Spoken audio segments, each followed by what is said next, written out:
Imagine reaching into your pocket right now, pulling out a crumpled $1 bill, and unfolding it under the dim light of your bedside lamp.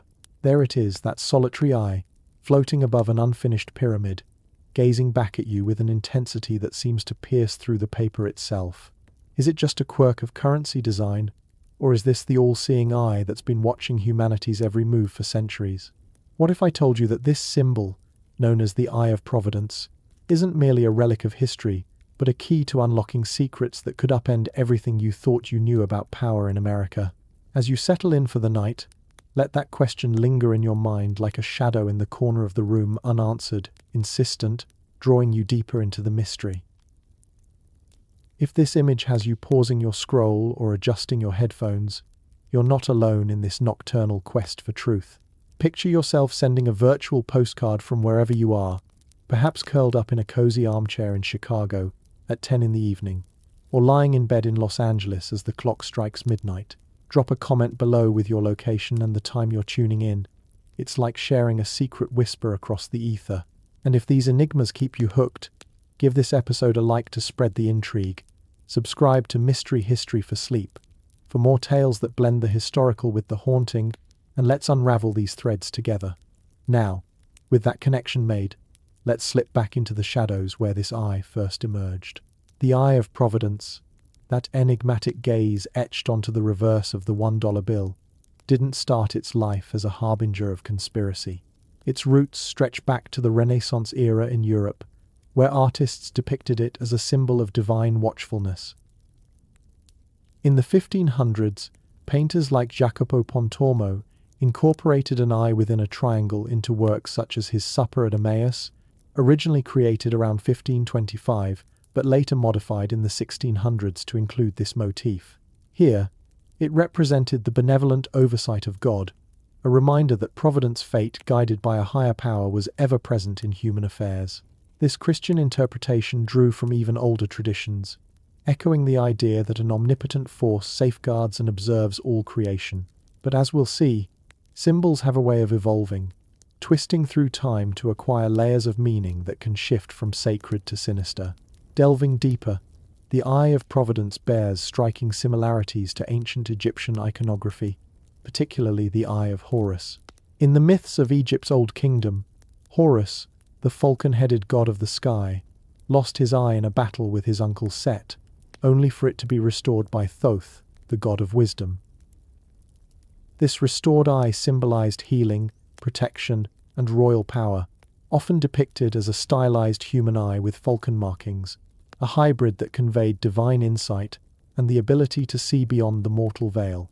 Scholars note how this Egyptian motif, with its emphasis on wholeness and vigilance, parallels the triangular eye we see today, suggesting a cultural thread that wove its way from the Nile's banks to Europe's cathedrals, and eventually to America's founding documents.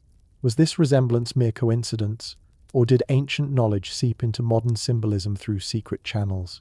By the time this eye crossed the Atlantic, it had transformed into a cornerstone of American identity. In 1782, the Continental Congress approved the Great Seal of the United States, featuring the Eye of Providence atop a 13-tiered pyramid on its reverse side. The pyramid represented strength and durability, its unfinished state symbolizing the young nation's ongoing growth, while the eye above signified divine favor overseeing America's destiny. Charles Thompson, the Secretary of Congress, described it as denoting the Eye of Providence in a radiant triangle, whose glory extends over the shield and beyond the figures. This design wasn't the work of shadowy cabals at first. It stemmed from committees including Benjamin Franklin and Thomas Jefferson, who drew on Enlightenment ideals of reason and progress. Yet, even here, whispers of mystery emerge.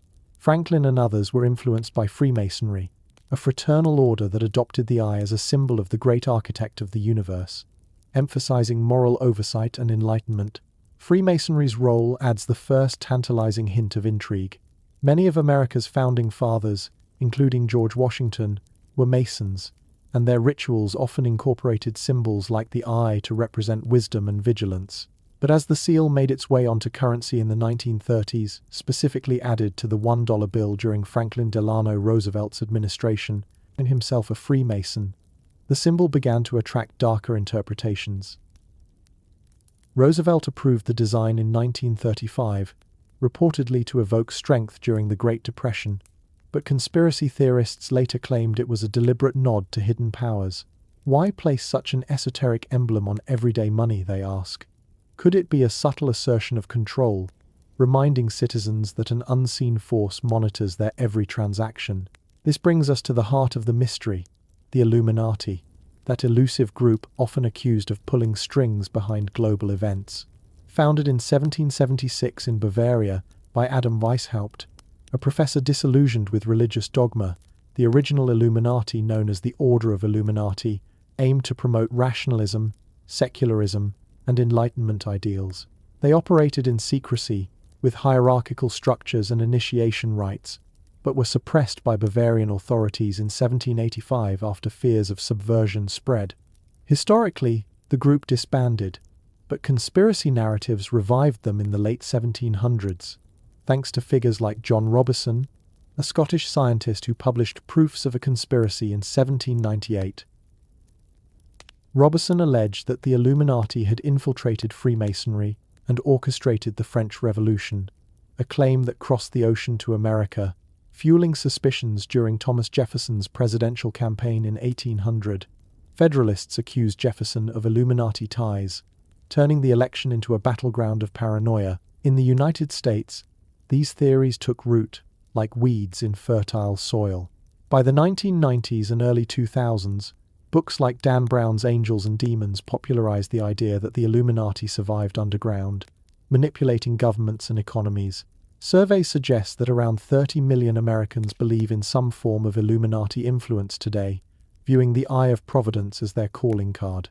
Proponents point to the coincidence of the Illuminati's founding year matching America's Declaration of Independence, suggesting an orchestrated New World Order, a phrase etched below the pyramid on the dollar bill, as Novus Ordo Seclorum.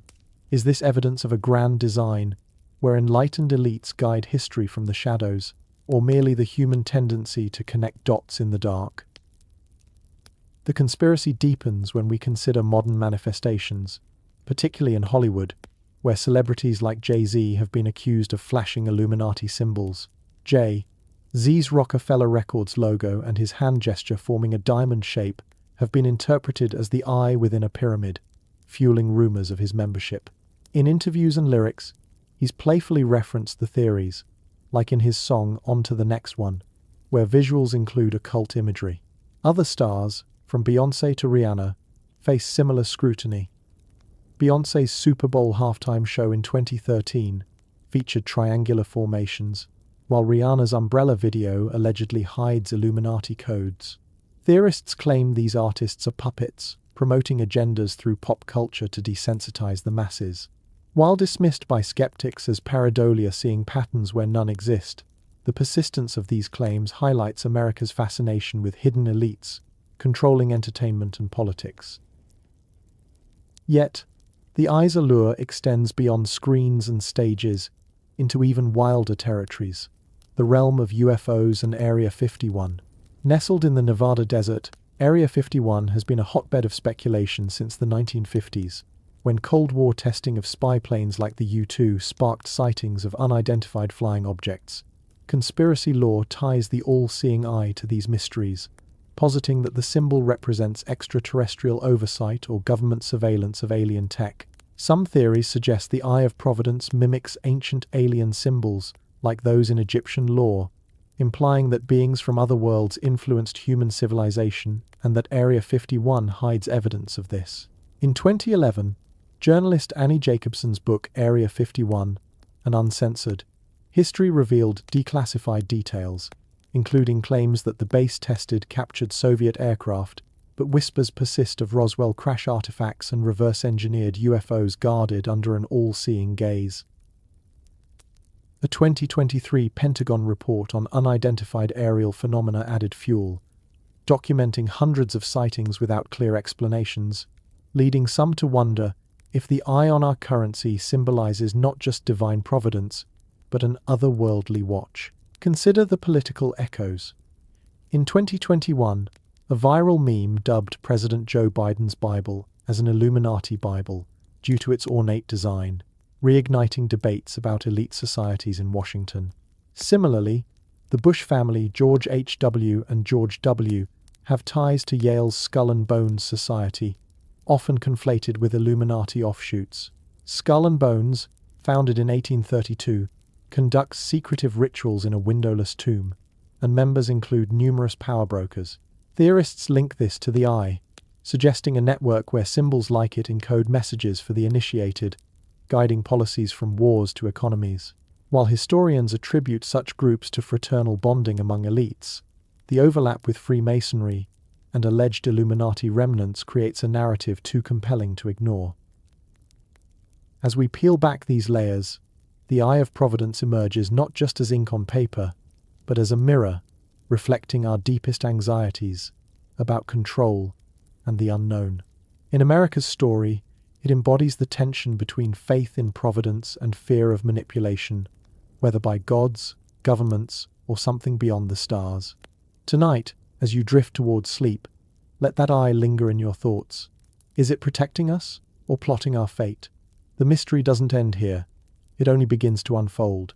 The origins of the Eye of Providence in American history trace directly to the turbulent years following the Declaration of Independence, when the fledgling nation sought symbols that could encapsulate its aspirations for unity, strength, and divine guidance. In 1782, after 6 years of deliberation across 3 congressional committees, the Great Seal of the United States was finally approved, with the Eye of Providence prominently featured on its reverse side. This wasn't a hasty choice born of whimsy. It emerged from a careful blend of Enlightenment ideals and religious iconography, proposed initially by Pierre-Eugène du Cimetière, a Swiss-born artist and consultant to the First Committee in 1776. Du Cimetière envisioned the eye hovering over 13 shields, each representing one of the original colonies, as a nod to God's benevolent oversight, a concept deeply rooted in the era's blend of deism and Christianity. The eye, enclosed in a radiant triangle, symbolized providence itself, the watchful care of a higher power, ensuring the nation's endurance amid the chaos of revolution and nation-building. Yet, as we peel back the layers, one wonders if this symbol carried unspoken intentions, perhaps echoing ancient motifs that hinted at hidden knowledge passed down through generations of thinkers. By the time Charles Thomson, the Secretary of Congress, and William Barton refined the design, the eye had been repositioned atop an unfinished pyramid with 13 tiers, signifying the original states and the ongoing work of building a republic. The pyramid, a structure evoking ancient Egypt's enduring monuments, stood for strength and longevity, its incomplete apex suggesting boundless potential for growth. Above it, the Eye of Providence radiated light, accompanied by the Latin motto Annuit Coeptis, meaning he approves our undertakings, implying divine endorsement of America's bold experiment in self-governance. Thomson's report to Congress emphasized this as a representation of providence favoring the nation's endeavors, a subtle assurance during a time when survival was far from guaranteed. But beneath this official narrative lurks a subtle intrigue. Why borrow from Egyptian symbolism, like the Eye of Horus, which ancient lore tied to protection and royal authority? Some historians speculate that the founders, influenced by Renaissance humanism, saw in this an esoteric bridge between Old World wisdom and New World ambition, a quiet acknowledgement that America's foundations rested on timeless, perhaps secretive, principles. This fusion raises a quiet thrill.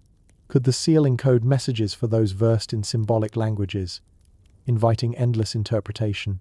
Central to this story are the Freemasons, whose influence on the seal's creation has fueled centuries of speculation. Benjamin Franklin, a prominent Freemason, served on the First Committee, though his own proposals, a biblical scene of Moses parting the Red Sea, were ultimately rejected. George Washington, another Mason, would later use the seal in official capacities, embedding it into the fabric of American identity. Freemasonry, with its emphasis on moral architecture and enlightenment, had adopted the Eye of Providence by the late 1700s, viewing it as a reminder of the great architect of the universe, observing human deeds.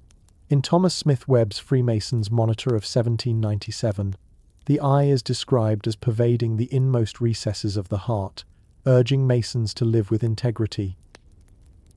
Yet, only Franklin among the seal's designers was a confirmed Mason, and common Masonic use of the eye postdated the seal by over a decade. This timeline suggests no direct Masonic conspiracy in the seal's inception, but the overlap is tantalizing. Did shared philosophical circles subtly shape the symbol's inclusion, planting seeds for later myths?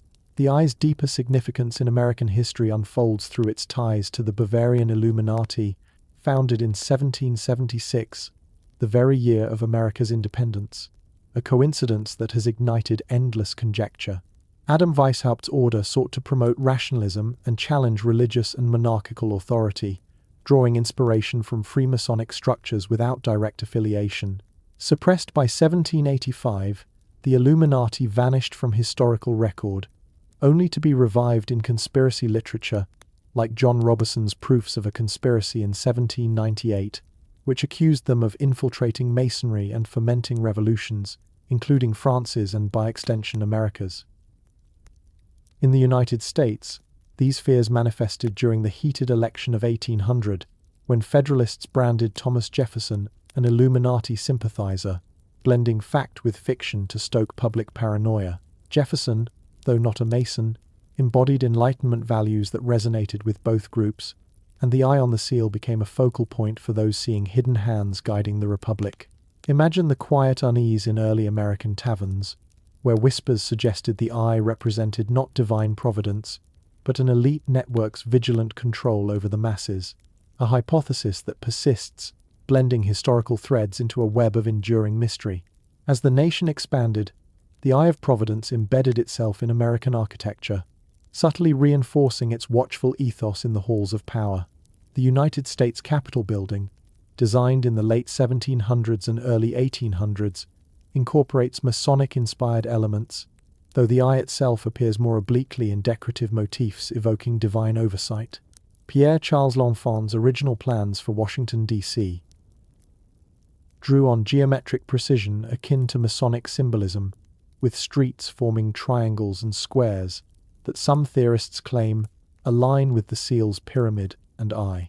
In the White House, completed in 1800, reports of hauntings add a layer of the uncanny presidents like Abraham Lincoln claimed visions and spectral encounters, which some link symbolically to the eye's unblinking gaze, as if the structure itself harbors echoes of Providence turned spectral. Lincoln's own seances during the Civil War, amid national turmoil, evoke a sense of an otherworldly watch, where the eye might represent not just approval, but a haunting reminder of unfinished business in the American soul. These tales, passed down through White House lore, blend historical fact with the eerie, prompting one to ponder if the symbol's presence in national icons invites such phenomena, or if it's merely the human mind seeking patterns in the shadows. Venturing further into the symbol's profound meanings, the Eye of Providence, in American context, also draws from Christian roots, evolving from Renaissance depictions where it symbolized the Holy Trinity.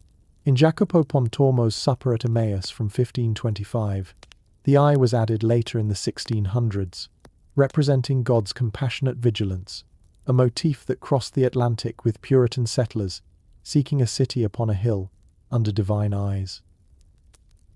This religious undertone infused the seal, where the eye's rays suggest enlightenment, piercing ignorance, aligning with the founder's deistic beliefs in a rational creator. Yet, whispers of esotericism persist.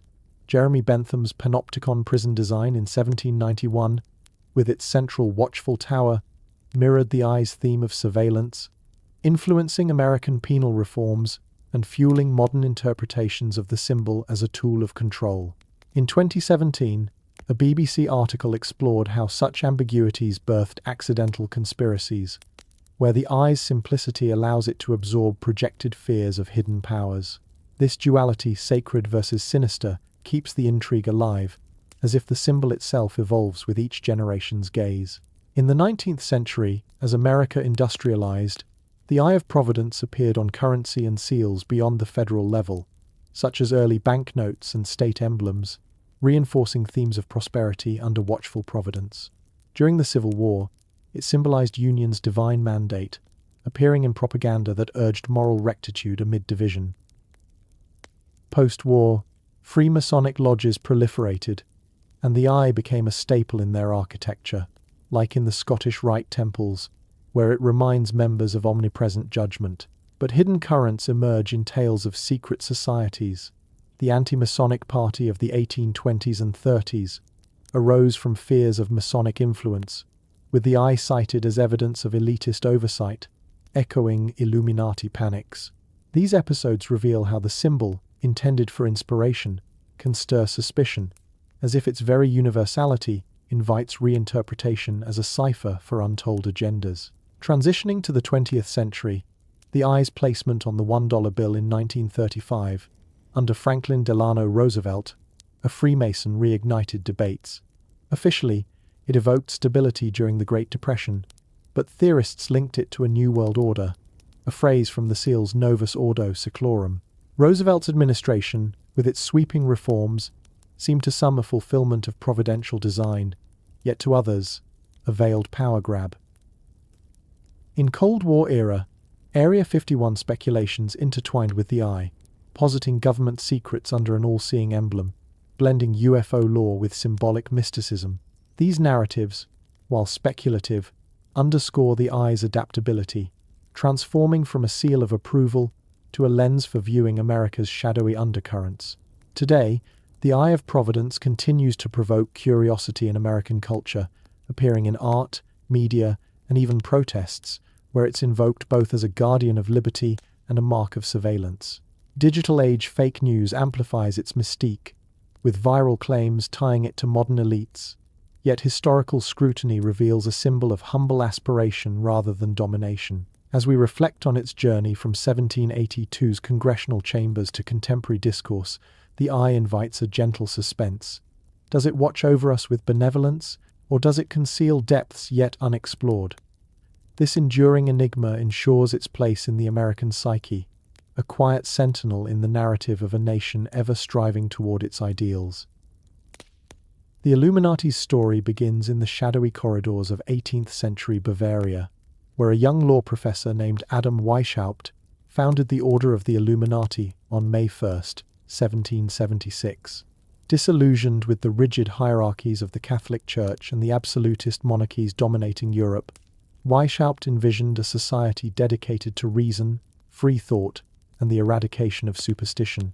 Drawing members from intellectuals, Freemasons, and progressive thinkers, the group operated in strict secrecy, with elaborate initiation rites and a pyramid-like structure of degrees that promised enlightenment to those who ascended.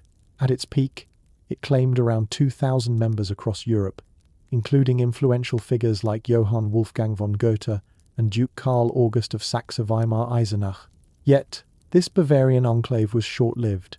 By 1785, the Elector of Bavaria, Karl Theodor, banned secret societies amid fears of revolutionary plots, leading to raids, confiscations, and the order's dissolution. Weishaupt fled into exile, and the Illuminati faded into obscurity, or so official histories claim. But what if this suppression only drove the ideals underground, allowing them to mutate and resurface in unexpected places, like the burgeoning United States, where whispers of hidden influences began to stir just as the nation forged its identity?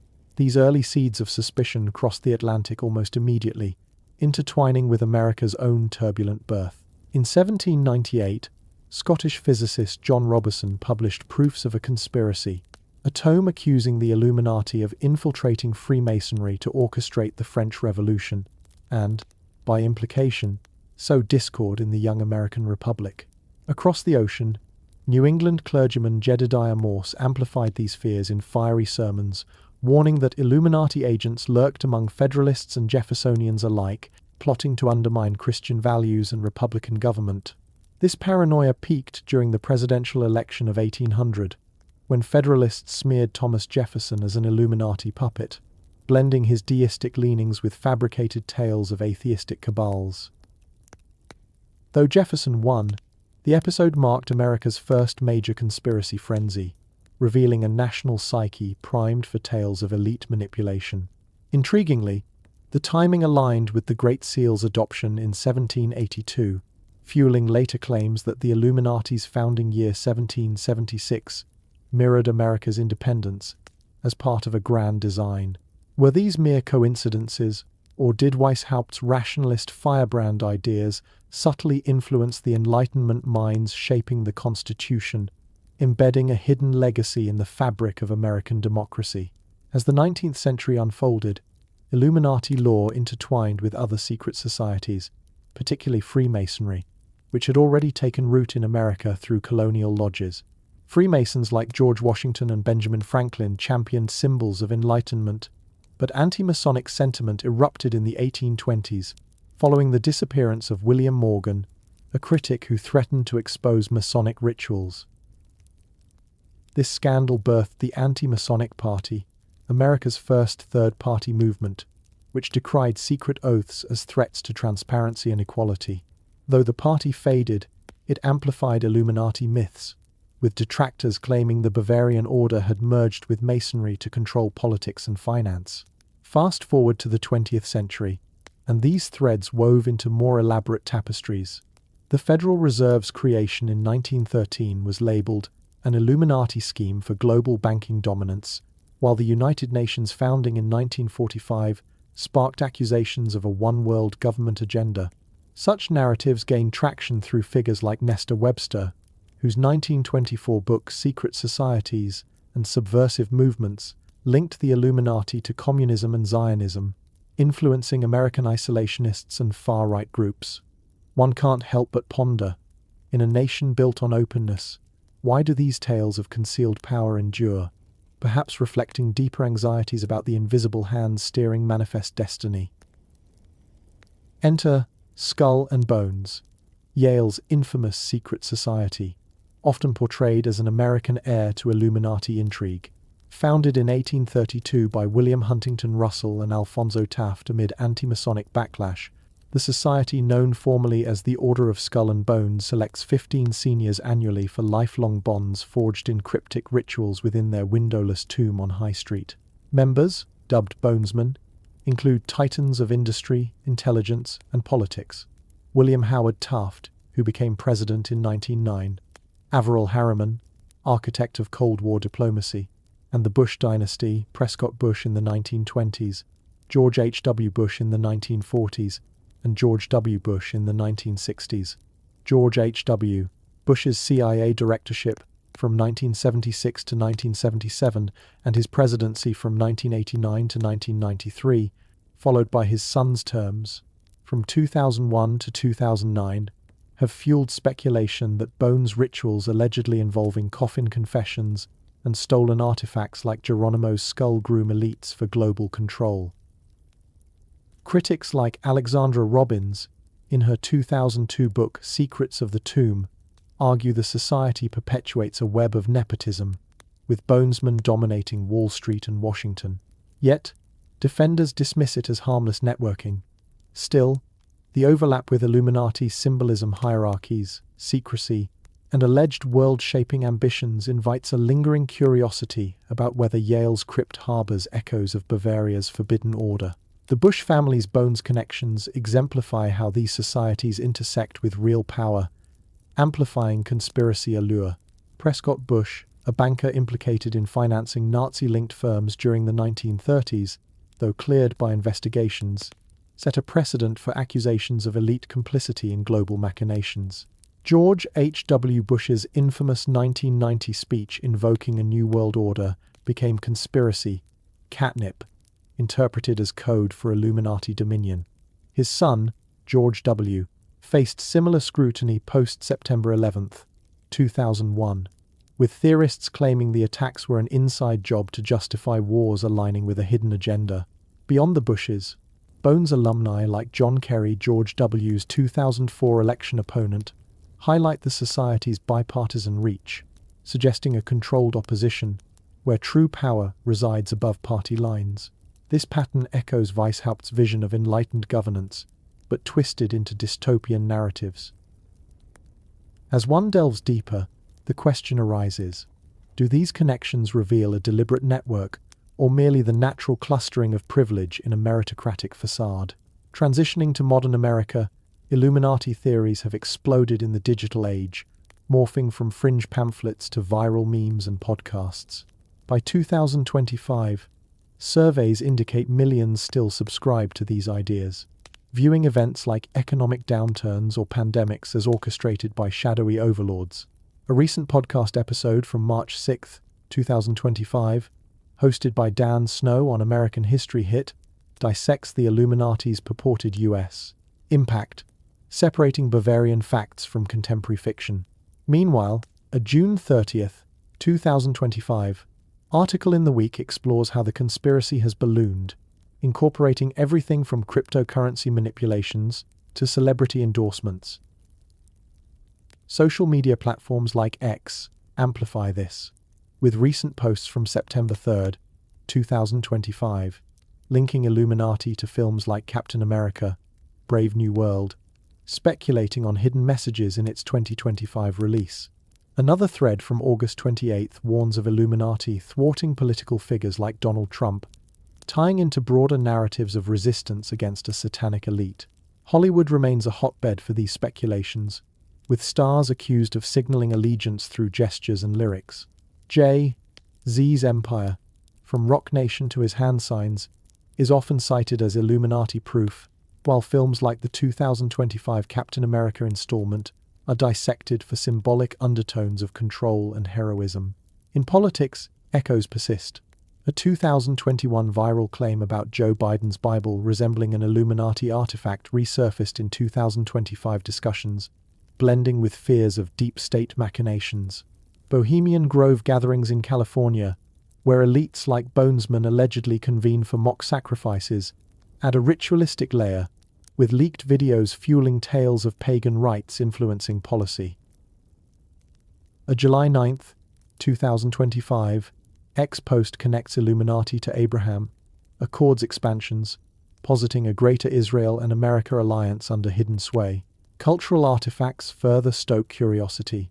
Stephen King's The Running Man, referenced in a September 3, 2025, post, is seen as prophetic for a dystopian 2025 America, where elites hunt the masses. Even comic books like the July 3, 2025, release of Illuminati has shown blur fiction and theory, inviting readers to question reality. In sports and entertainment, numerological coincidences like deaths tied to symbolic dates emerge, as in a July 5 post linking baseball figures to Illuminati numerology.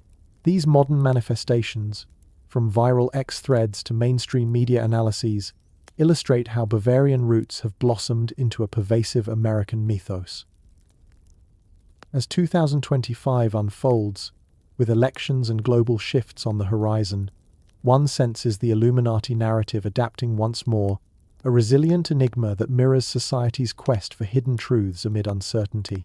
The Eye of Providence takes on myriad forms across religious traditions, each variation revealing a facet of humanity's quest to comprehend the divine gaze that oversees our existence. In Christianity, particularly within its Catholic and Protestant branches, the symbol emerges as a profound emblem of God's omnipresence and mercy, far removed from the conspiratorial shadows often cast upon it. Tracing back to the Renaissance, artists infused the eye, typically enclosed in a radiant triangle with layers of theological depth, portraying it as the watchful presence of the Holy Trinity. For instance, in Jacopo Pontormo's Supper at Emmaus, painted around 1525 and later augmented in the 1600s, the eye serves as a divine observer, a silent witness to Christ's revelation to his disciples. This addition wasn't mere artistic flair. It embodied the era's emphasis on providence as God's active intervention in human affairs, a comforting assurance amid plagues, wars, and schisms. The triangle evoked the Trinity Father, Son, and Holy Spirit, while the rays suggested enlightenment piercing the veil of mortal ignorance. As this motif spread through European cathedrals and manuscripts, it carried an implicit promise. No deed escapes the benevolent scrutiny of heaven, urging believers toward righteousness without the threat of judgment. This Christian interpretation found fertile ground in early America, where Puritan settlers wove it into their worldview of a predestined fate under God's unerring eye. In colonial churches, such as those in New England during the 1600s, engravings and stained glass occasionally featured the eye as a reminder of divine sovereignty, aligning with sermons that portrayed America as a city upon a hill observed from on high. By the 1800s, as revivalist movements swept the nation, the symbol appeared in hymnals and tracts, symbolizing not just oversight but grace, a gentle nudge toward moral awakening. Yet, this religious purity invites a subtle intrigue. Did the eye's adoption in American Christianity mask deeper esoteric influences, perhaps from alchemical texts that early colonists carried across the Atlantic? Alchemists like Paracelsus in the 1500s viewed the eye as a conduit for spiritual transformation, blending science and faith in ways that echoed the founders' Enlightenment pursuits. One might wonder if this fusion subtly altered the symbol's meaning, turning it from a passive watcher into an active agent in the soul's journey, a notion that persists in quiet corners of American spirituality. Shifting eastward, the Eye of Providence, or Thien Nan, as it's known in Vietnamese, manifests in the syncretic faith of Cao Dai, a religion founded in 1926 amid colonial Vietnam's spiritual ferment. Here, the eye transcends simple iconography, embodying a dual path to understanding the universe. Adherents reject a literal interpretation, viewing it not as a physical sun but as a representation of the Supreme Being's formless essence. According to Cao Dai teachings, the eye can be comprehended through two lenses. First, via knowledge, where one analyzes phenomena through binary filters, correct or incorrect, present or absent, fostering material progress, but often leading to societal divisions. This approach, rooted in humanity's primal instincts, propelled civilizations forward, yielding technological marvels like the steam engine in the 1800s or electricity in the 1900s. However, it falls short in addressing spiritual hunger, as evidenced by persistent conflicts and inequalities that mirror those of ancient times. The second, more elusive path is through Tri Hui, or wisdom, a transcendent state beyond accumulated facts, where the observer merges with the observed, dissolving dualities in a unified perception. In Cao Dai temples, practitioners meditate before the eye to cultivate this wisdom, believing it opens gateways to a paradisiacal realm of peace and love. This philosophy, blending Eastern mysticism with Western monotheism, raises a captivating question. Could such a symbol, imported to America through immigrant communities in the 20th century, subtly influence modern spiritual seekers, perhaps in California's eclectic New Age circles where Eastern and Western symbols converge? In the American religious landscape, the eye's variants extend to Latter-day Saints, or Mormons, where it adorns temples as a marker of God's all-knowing vigilance. On the Nauvoo Temple, reconstructed in 2002, and the original Salt Lake Temple completed in 1893, the eye appears alongside other symbols like inverted pentagrams, drawing from Masonic influences that Joseph Smith encountered in the 1840s. For Mormons, it signifies the Lord's watchful care over his people, aligning with doctrines of eternal progression and divine revelation.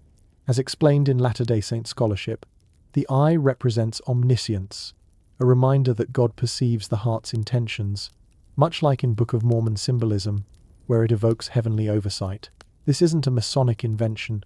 Early Christian architecture, such as Byzantine churches from the 5th century, featured similar eyes as emblems of providence long before Freemasonry formalized in the 1700s. Yet, this temple usage sparks curiosity. Why pair it with stars and suns, elements echoing ancient Egyptian motifs? Some theorists suggest it ties to Joseph Smith's fascination with Egyptian papyri, acquired in 1835, which he translated into the Book of Abraham, potentially linking the eye to lost knowledge from antiquity, a thread that tantalizes those exploring Mormonism's esoteric roots. Beyond these overt religious meanings, the Eye of Providence weaves into darker narratives of conspiracy, where it's portrayed as a tool for Illuminati manipulation of faith in America. Theorists claim the Bavarian Order, surviving suppression in 1785, infiltrated religious institutions to erode traditional beliefs and install rationalist control. In the context of the Salem witch trials of 1692, some fringe accounts posit that the hysteria wasn't mere Puritan paranoia but a covert Illuminati purge, using the eye's symbolic vigilance to justify executions that eliminated dissenting voices. Though historically unfounded, Salem predates the Illuminati by nearly a century, the idea persists in online forums, suggesting the trials foreshadowed a broader agenda to secularize society under an all-seeing elite. By the 19th century, as revival tents dotted the American frontier, conspiracists alleged Illuminati agents embedded the eye in evangelical iconography to subtly shift devotion from God to state-sanctioned order, a claim echoed in anti-Masonic literature of the era. This conspiratorial lens sharpens in modern America, where the eye's religious variants fuel debates about hidden control. In 2021, viral images of President Joe Biden's ornate Bible during his inauguration sparked claims of an Illuminati Bible, with the eye-like designs interpreted as signals of elite allegiance, blending Catholic heritage with alleged secret society nods. As of 2025, these theories have evolved, with podcasters dissecting how the eye in Mormon temples or Protestant churches might encode messages for initiates, perhaps linking to broader networks influencing policy on religious freedoms. A recent analysis in Cultural Journals explores how the symbol, once a beacon of divine mercy, now evokes surveillance in an era of digital monitoring, where faith communities grapple with government oversight. For instance, during the COVID-19 lockdowns of 2020, some evangelicals viewed vaccine mandates as Illuminati impositions, with the eye symbolizing a watchful big brother rather than a caring deity. Delving into Protestant variants, the eye appears in Methodist and Baptist traditions, often in stained glass, as a symbol of God's providence amid trials, like during the Civil War when it adorned Union chapels as a sign of divine favor.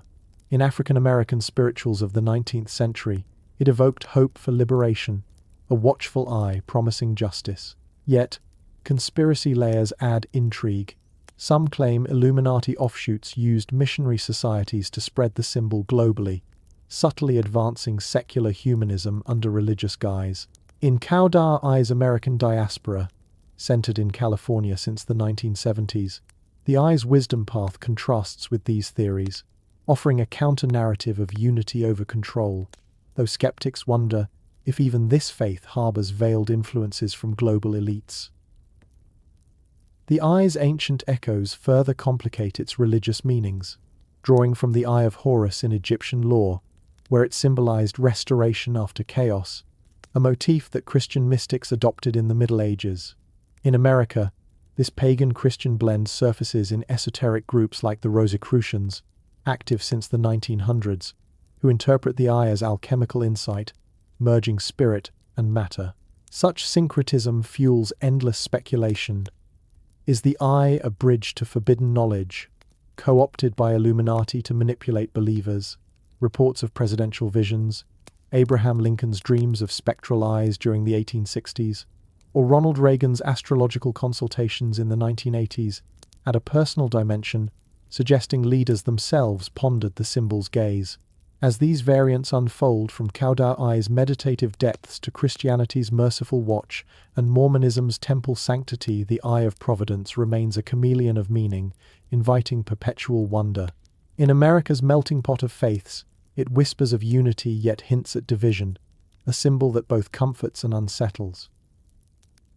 As you listen tonight, perhaps tucked under a blanket in Denver, with the clock ticking toward 10 at night on September 9th, 2025, or maybe sipping tea in Boston as midnight approaches, what does this eye evoke for you? Is it a guardian of your dreams, or a silent observer of secrets? Drop a note about where you're tuning in from, and the hour there your city's pulse adds to this tale. The eye's gaze lingers, challenging us to discern whether its true power lies in revelation or deception. Deep within the echoing halls of a forgotten castle in rural Germany, a mosaic floor gleams under dim light, its intricate design whispering secrets of power long thought buried. This is the Black Sun, or Sonnenrad, a symbol etched into the stone of Wewelsburg Castle during the 1930s. Under the watchful command of Heinrich Himmler, the architect of the SS's darkest ambitions. Far from a mere decorative flourish, this emblem with its 12 radial arms resembling twisted lightning bolts converging in a circle embodied Himmler's vision of an Aryan occult revival, a hidden force meant to fuel the Nazi regime's quest for racial supremacy. Constructed between 1933 and 1945, the castle was transformed into a ritualistic hub for the SS elite, where the Black Sun mosaic adorned the Obergruppenführersaal, a chamber dedicated to esoteric ceremonies. Historians debate its exact origins. Some trace it to ancient Germanic sun wheels, symbols of cyclical renewal and solar power in pre-Christian Europe, while others see it as a deliberate Nazi invention, blending runes from the Elder Futhark alphabet to evoke victory and eternal strength. But what lingers is the enigma. Was this design a portal to mystical energies, as Himmler believed, or simply a tool to indoctrinate his followers with a fabricated mythology of invincibility? Himmler's fascination with the occult ran deep, drawing from pseudo-historical theories that posited the Aryans as descendants of a superior Nordic race, guardians of ancient wisdom lost to time. He dispatched expeditions to Tibet and Iceland in search of artifacts supporting this narrative, convinced that symbols like the Black Sun held latent power to awaken racial purity. The emblem's 12 arms, akin to the SS's own lightning runes, symbolized the 12 Knights of the Round Table in Arthurian legend, reimagined as SS leaders encircling a cosmic core. During SS rituals, officers would gather around this mosaic, chanting oaths under its gaze, fostering a cult-like devotion that blurred the lines between military discipline and pagan mysticism. Yet, the Black Sun remained obscure, even within Nazi circles, appearing nowhere else in official regalia, which only heightens its allure today. Could it have been a deliberate veil, concealing deeper secrets? Post-war accounts from surviving SS members hint at private beliefs in a Black Sun as an inner Earth energy source, a concept that would later inspire wild tales of Nazi UFOs and Antarctic bases, whispers of advanced technology hidden from the Allies, powered by this enigmatic force. As the Third Reich crumbled in 1945, the Black Sun didn't vanish with it. Instead, it slumbered, awaiting resurrection in the fringes of post-war ideology. In the 1950s, former SS officer Wilhelm Landig popularized the notion of a Black Sun in his esoteric novels, portraying it as a substitute for the banned swastika, a mystical engine for Aryan renewal, drawing from Hyperborean myths of a polar paradise. This literary revival caught fire in the 1990s with Russell McCloud's pseudonymous thriller Die Schwarze Sonne von Tashi Lunpo, which wove the Wewelsburg mosaic into a narrative of surviving Nazi occultists harnessing its power. Suddenly, the symbol transcended history, becoming a beacon for neo-Nazis seeking to cloak their hatred in arcane mystique. In Europe, groups like the Order of the Jarls of Baalder adopted it, blending Satanism and white supremacy, while in America, it began infiltrating far-right circles during the skinhead resurgence of the 1980s. What draws modern adherents? Perhaps its ambiguity less recognizable than the swastika, yet potent enough to signal insider knowledge, evoking a hidden lineage of power that promises resurgence amid perceived cultural decay. In the United States, the Black Sun's migration coincided with a surge in white nationalist activity, morphing from obscure tattoo parlors to public displays that challenged the nation's democratic facade. By the early 2000s, it appeared in Prison Inc. among Aryan Brotherhood members, symbolizing unyielding loyalty in a subculture where ancient runes doubled as gang insignias. But its true breakout came during the Unite the Right rally in Charlottesville, Virginia, in 2017, where marchers brandished shields emblazoned with the Black Sun alongside Confederate flags, chanting slogans that echoed Nazi rhetoric. This event, which resulted in one death and numerous injuries, spotlighted the symbol's role in unifying disparate far-right factions from alt-right intellectuals to outright neo-Nazis under a banner of racial eschatology. Theorists within these groups interpret the Black Sun as a harbinger of the Great Replacement, a conspiracy alleging white genocide through immigration and multiculturalism, with the emblem representing a solar eclipse of the old order, paving the way for a purified dawn. The Christchurch mosque shootings in 2019, perpetrated by an Australian white supremacist, thrust the Black Sun into global infamy when it graced the cover of his manifesto, a digital tome railing against diversity and calling for violent upheaval. Though the attack occurred in New Zealand, its ideological roots traced back to American online forums like 8chan, where the symbol circulated as a meme among accelerationists, extremists who seek societal collapse to hasten a racial war. This transatlantic echo raises unsettling questions. How does a symbol forged in a Nazi castle find resonance in the digital age, morphing into a viral call to arms? In the United States, it soon appeared in the Buffalo supermarket shooting of 2022, where the assailant, inspired by Christchurch, wore body armor marked with the Black Sun and live-streamed his massacre of 10 black victims. The manifesto he posted online featured the emblem prominently, blending it with runes and rants about demographic shifts, evidence of how the symbol has become a shorthand for genocidal intent, drawing from Nazi occultism to justify modern atrocities. As we venture into more recent shadows, the Black Sun's presence in American neo-Nazi activities has intensified, surfacing in protests and propaganda that test the boundaries of free speech. In 2023, Florida became a hotspot when neo-Nazi groups like the Order of the Black Sun and Goyim Defense League staged rallies outside Disney World, waving flags incorporating the Sonnenrad alongside anti-Semitic banners.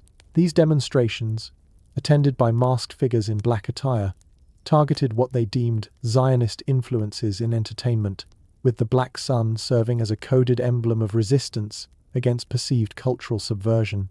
Local authorities condemned the gatherings, but the events drew national attention, highlighting how the symbol evades outright bans by masquerading as historical iconography. Intriguingly, that same year, a scandal engulfed Florida Governor Ron DeSantis' presidential campaign when an aide retweeted a video featuring the Black Sun superimposed over a Florida flag, a move that led to the staffers firing amid accusations of dog whistling to far-right supporters. Was this an isolated lapse, or a glimpse into how mainstream politics brushes against extremist symbology? By 2024, the Black Sun had embedded itself deeper into American far-right ecosystems, appearing in online merchandise sold on platforms like Telegram channels run by groups such as Patriot Front. This organization, known for its coordinated flash mobs and sticker campaigns, incorporates the emblem in propaganda decrying immigration, often pairing it with slogans like Reclaim America. A 2024 ADL report noted a spike in white supremacist materials featuring the Black Sun, particularly in anti-Semitic flyers, distributed in neighborhoods across states like Texas and California, framing Jews as orchestrators of societal decline. The symbol's occult undertones add a layer of mystique. In neo-Nazi podcasts, hosts discuss it as a spiritual battery for the white race, echoing Himmler's beliefs but updated for the internet era, with ties to QAnon-like conspiracies about elite cabals. One can't ignore the curious intersections. Rumors persist of Black Sun tattoos among members of outlaw motorcycle clubs affiliated with white power networks, blending biker culture with esoteric Nazism in hidden enclaves from the Midwest to the Pacific Northwest. Entering 2025, the Black Sun's shadow lengthens amid escalating tensions. In February, Cincinnati, Ohio, witnessed a chilling spectacle when about a dozen neo-Nazis, clad in black and red face coverings, paraded with Nazi flags and shields bearing the Sonnenrad, shouting slurs in a downtown march. CNN coverage captured the standoff with counter-protesters, underscoring how the symbol galvanizes hate while evoking historical terror. Just months later, in August, Reuters published an investigative piece on the Aryan Freedom Network, a rising neo-Nazi group leveraging the Trump-era's polarization to expand operations across the US, using the Black Sun in recruitment videos that blend occult rituals with calls for racial holy war.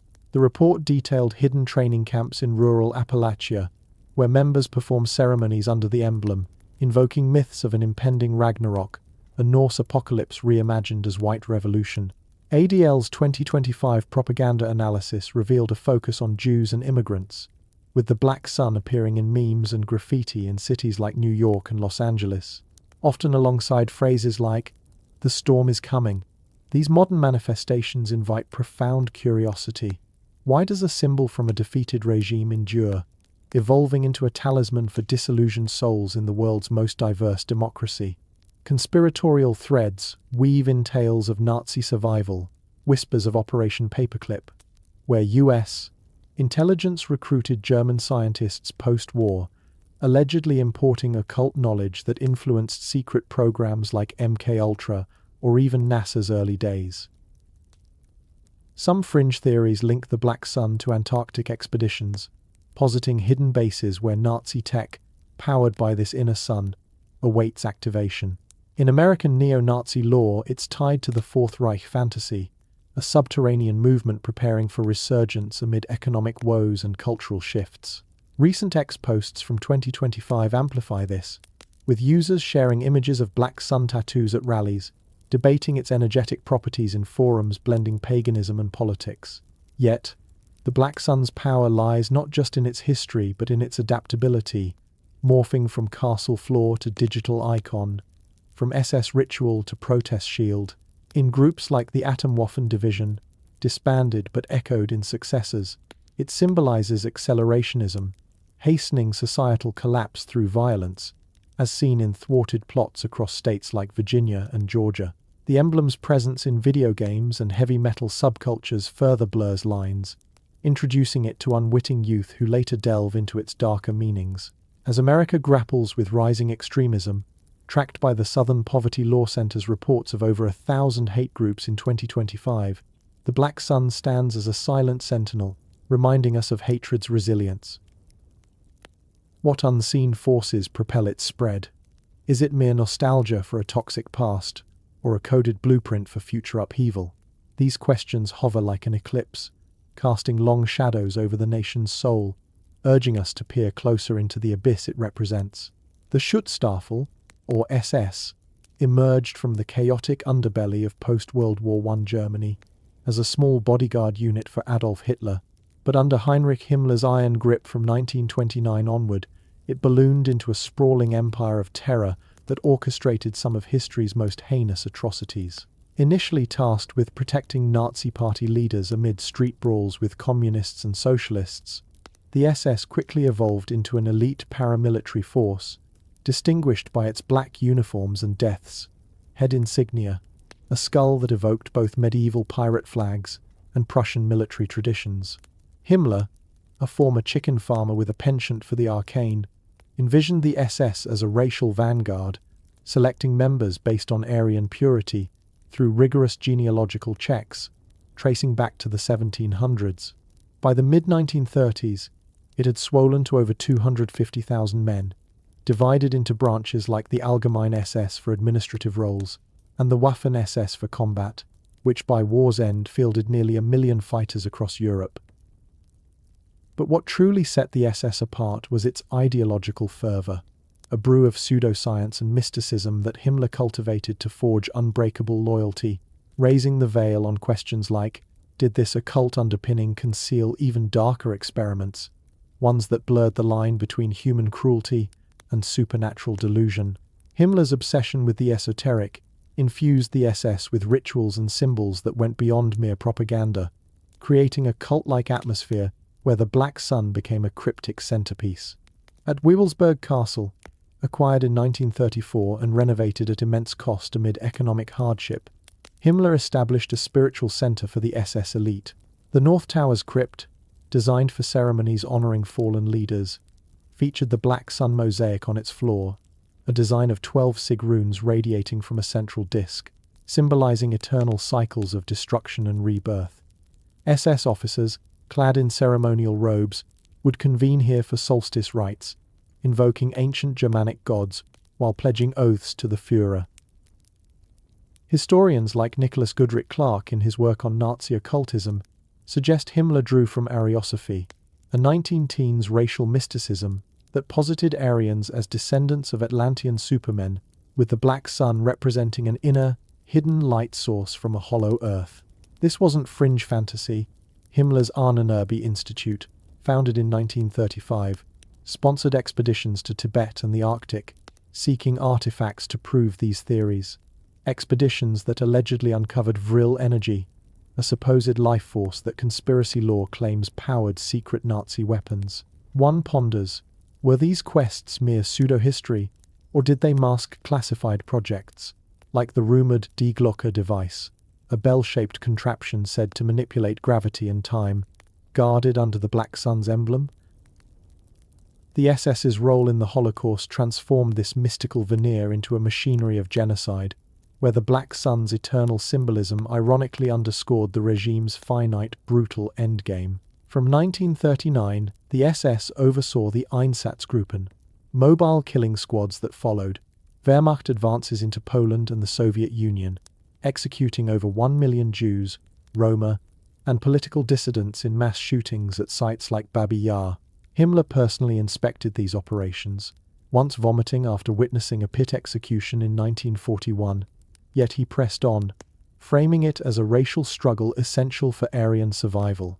By 1942, the SS had industrialized murder through the Aktion Reinhard camps Belzec, Sobibor, and Treblinka, where over 1.7 million perished in gas chambers disguised as showers.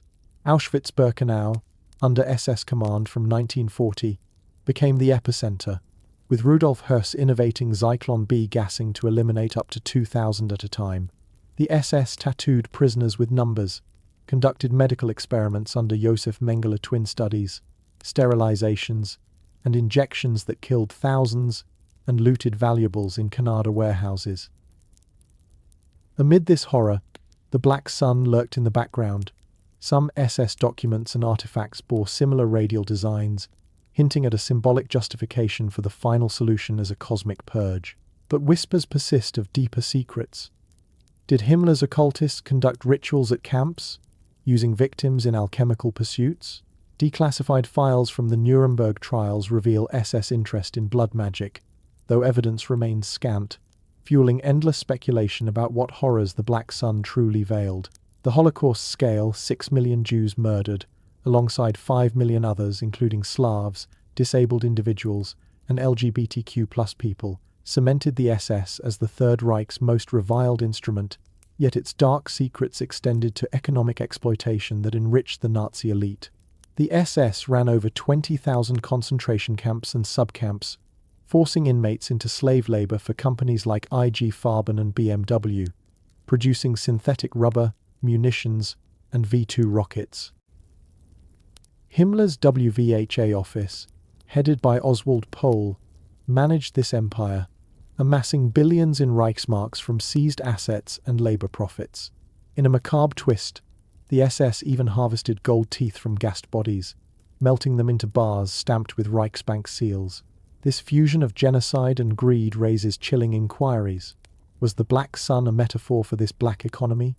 A hidden sun illuminating profits from death? Post-war, many SS officers escaped via ratlines to South America, aided by Vatican passports and Odessa networks. Rumors abound of Black Sun-marked treasures smuggled out, funding neo-Nazi revivals. The 1946 Nuremberg executions of leaders like Hermann Göring, who suicided, and Joachim von Ribbentrop, left gaps in the record, allowing myths to flourish. Did surviving SS occultists preserve forbidden knowledge, perhaps in Antarctic bases as claimed in declassified FBI files on high-jump operations? Transitioning to America's shores, the SS's legacy and the Black Sun's secrets have seeped into modern neo-Nazi movements, manifesting in a web of hate that continues to evolve as of this September 9th, 2025. Operation Paperclip, from 1945 to 1959, brought over 1,600 Nazi scientists, including SS-affiliated rocketeers like Wernher von Braun, to the US, ostensibly for Cold War advantages. Von Braun's V-2 expertise propelled NASA, but whispers suggest occult influences lingered. Some theorists link this to MK-Ultra mind control experiments, positing Black Sun-inspired energy research. By the 1970s, American neo-Nazis like George Lincoln Rockwell's American Nazi Party adopted SS aesthetics, but the Black Sun gained prominence in the 1990s through groups like the National Alliance, whose leader William Pierce penned the Turner Diaries, inspiring the 1995 Oklahoma City bombing. In recent years, the Black Sun has surged in US neo-Nazi iconography, appearing in tattoos, flags, and manifestos tied to violence. The 2019 Christchurch mosque attacks perpetrator emblazoned his weapons with the symbol. A blueprint followed in the 2022 Buffalo shooting, where the gunman killed 10 in a black supermarket. His manifesto featuring the Sonnenrad as a racial awakening emblem. As of 2025, the Anti-Defamation League reports a spike in Black Sun usage among groups like Patriot Front and the Aryan Freedom Network, with propaganda flyers in Texas and California blending it with anti-Semitic tropes. In February 2025, a Cincinnati neo-Nazi march featured shields with the Black Sun, clashing with counter-protesters in a scene reminiscent of Charlottesville. X posts from early September 2025 highlight its digital spread. One exposes a Snoojack wallpaper with the symbol, labeling it neo-Nazi, while Australian rallies in late August featured Black Sun shirts amid anti-immigration chants. These incidents tie back to SS-inspired esotericism, with modern groups like the Order of Nine Angles merging Satanism and neo-Nazism under Black Sun banners. In Ukraine, far-right units like Azov have faced scrutiny for Black Sun patches, though contexts vary. Lectures in Zaporizhia schools as recent as August 2025 show its global reach. U.S. examples include Florida rallies outside Disney in 2023, escalating to 2025, scandals involving political aides retweeting Black Sun imagery. Conspiracy forums buzz with Fourth Reich theories, linking SS survivors to deep state influences, even tying to 2025 election tensions where symbols appear in memes decrying white genocide. The Holocaust secrets, shrouded by the Black Sun, extend to denied experiments. SS doctors like Mengele conducted vivisections without anesthesia, seeking racial insights, while rumors of psychic research under Himmler's patronage suggest attempts to harness Vril for mind control, echoed in CIA projects post-war. Declassified documents reveal SS plundering of occult libraries, amassing tomes on alchemy and runes, possibly influencing modern psyops. In 2025, as Holocaust denial surges online, the Black Sun serves as a dog whistle, appearing in video games and metal music to recruit youth. Australian metal scenes grapple with Nazi bands using the symbol, mirroring US concerns in subcultures. What hidden archives remain sealed? Nuremberg left many SS files destroyed, but occasional leaks like 1990s Ahnenerbe documents hint at ritual abuses in camps, blending genocide with mysticism. As neo-Nazis in America parade the Black Sun in 2025 marches, one wonders if these secrets are blueprints for resurgence or mere echoes of a defeated delusion. Share your thoughts or your city's vibe in the comments below, and if these mysteries keep you intrigued, consider subscribing and tapping the bell to catch more tales that unravel history's darkest threads. The symbol's persistence invites endless probing. Does it hold untapped power, or merely reflect humanity's capacity for self-deception in the face of evil? Nestled in the annals of ancient lore, the Star of David, two interlocking triangles forming a six-pointed hexagram, whispers tales of cosmic balance and sacred shields, a shape that has danced through centuries, morphing from mystical talisman to a lightning rod for global intrigue. Long before it graced synagogues or fluttered on flags, this symbol appeared in diverse cultures, not as a uniquely Jewish emblem, but as a universal motif echoing harmony between opposites. In Hindu and Buddhist traditions, similar hexagrams represented the union of male and female energies, much like the yin-yang's swirling duality, suggesting an inherent equilibrium in the universe's design. Imagine artisans in medieval India etching it into temple walls, unaware that across continents, alchemists in Europe would later adopt it as a seal for transmuting base metals into gold, symbolizing the fusion of fire and water, spirit and matter. But what if this geometric elegance conceals a deeper enigma, a code embedded in human consciousness, resurfacing time and again to challenge our perceptions of power and identity? As the symbol journeyed westward, it intertwined with Jewish mysticism in ways that spark endless curiosity. In the Kabbalah, the esoteric branch of Judaism dating back to the 12th century, the Star of David embodies the Sephirot divine emanations, mapping the path to enlightenment. The upward triangle signifies the divine descending to earth, while the downward one represents humanity's ascent toward the heavens, their intersection creating a portal of unity. This isn't mere abstraction. Medieval texts like the Zohar describe it as a protective amulet against demons, akin to King Solomon's legendary seal, said to command spirits and ward off evil. Legend has it that Solomon's ring bore this hexagram, engraved with God's name, granting him dominion over the unseen world, a story that blurs the line between history and myth, leaving us to wonder if such power truly existed or if it was a metaphor for inner wisdom. By the 14th century, Jewish communities in Prague embraced it as a communal badge, adorning synagogues and gravestones, not as a religious mandate from the Torah, where it notably absent, but as a folkloric guardian. This organic adoption raises a tantalizing question. Did the star choose the people, or did the people infuse it with meaning, drawing from a collective subconscious that spans civilizations? The star's elevation to a central Jewish symbol accelerated in the 19th century, amid waves of emancipation and rising nationalism. In 1897, at the First Zionist Congress in Basel, Theodor Herzl selected it for the Zionist flag, blending blue and white stripes to evoke the prayer shawl, with the hexagram at its core symbolizing a homeland's rebirth. This choice wasn't arbitrary. It echoed the Dreyfus Affair of 1894, where French Jewish officer Alfred Dreyfus's wrongful treason conviction ignited global outcry, exposing deep-seated anti-Semitism and galvanizing calls for a Jewish state. The star, once a quiet amulet, now stood as a banner of resilience, appearing on Israel's flag upon its founding in 1948. Yet, this transformation invites scrutiny. Why revive a symbol with roots in alchemy and Eastern philosophy for a modern political movement? Some scholars point to its mathematical perfection, the 6 points aligning with the days of creation, plus a central seventh for Sabbath rest mirroring biblical numerology. In Kabbalistic terms, it represents the 6 directions of space: north, south, east, west, up, down, with the center as divine unity, a cosmic map that promises protection in a chaotic world. Delving into its protective lore, the Star of David has long been viewed as a bulwark against the supernatural. Jewish folklore from the Middle Ages recounts its use in amulets to repel the Lilith demon or safeguard newborns from harm, a practice that persisted into the 20th century among Sephardic communities.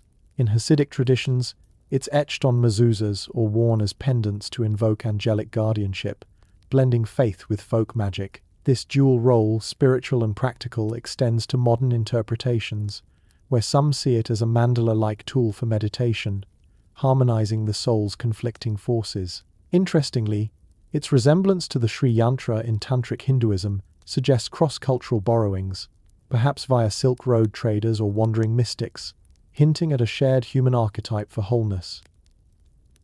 But herein lies a shadow of doubt. If the star wards off evil, why has it attracted such vehement opposition, becoming a target for those who twist its meaning into something sinister? This brings us to the undercurrents of conspiracy, where the Star of David morphs from sacred geometry to a supposed emblem of global domination. The infamous Protocols of the Elders of Zion, a forged 1903 document purporting to reveal a Jewish plot for world control, falsely linked the star to Kabbalistic schemes, portraying it as a seal of secret pacts. This anti-Semitic fabrication, disseminated by Henry Ford in the United States during the 1920s, fueled myths that persist today, casting the symbol as a marker of shadowy influence over banks, media, and governments. In America, these tropes gained traction amid isolationist sentiments, with figures like Charles Lindbergh in 1941 decrying Jewish ownership of Hollywood, subtly invoking the star as a symbol of undue power. Post-World War II, as Israel rose, conspiracists reframed it as a Zionist tool, blending it with Illuminati narratives, claiming the hexagram's triangles mirror the pyramid's eye, a fusion of Jewish and Masonic control. In recent years, these myths have resurfaced with alarming vigor, particularly in the United States, where anti-Semitism surges amid geopolitical tensions. A federal court ruling in August 2025 equated targeting the Star of David on the Israeli flag with racial discrimination against Jews, a landmark decision in a hate crime case that blurred lines between anti-Zionism and anti-Semitism. Judge Trevor McFadden argued that attacking the symbol is as racially motivated as using slurs, highlighting its deep ties to Jewish identity. Yet, this hasn't quelled conspiracy theories. In June 2025, Alex Jones claimed on his platform that the Star of David is the seal of Satan, reviving ancient tropes linking it to occult figures like Moloch or Remphan from biblical warnings against idolatry. Jones tied it to satanic imagery, echoing misinterpretations that confuse the hexagram with pagan stars, fueling online rants about Jewish puppet masters controlling everything from space lasers to global finance. These narratives intersect with broader anti-Semitic surges documented in the ADL's 2024 audit, which reported a historic rise in incidents, many invoking the star as a hate symbol. In 2025, Jewish Americans faced online harassment, with 70% reporting anti-Semitism on social media, often twisting the star into caricatures of control. X posts from early September 2025 reveal users debating its satanic origins, linking it to counterfeit Israel and Kabbalah as a synagogue of Satan, blending biblical misquotes with Zionist critiques.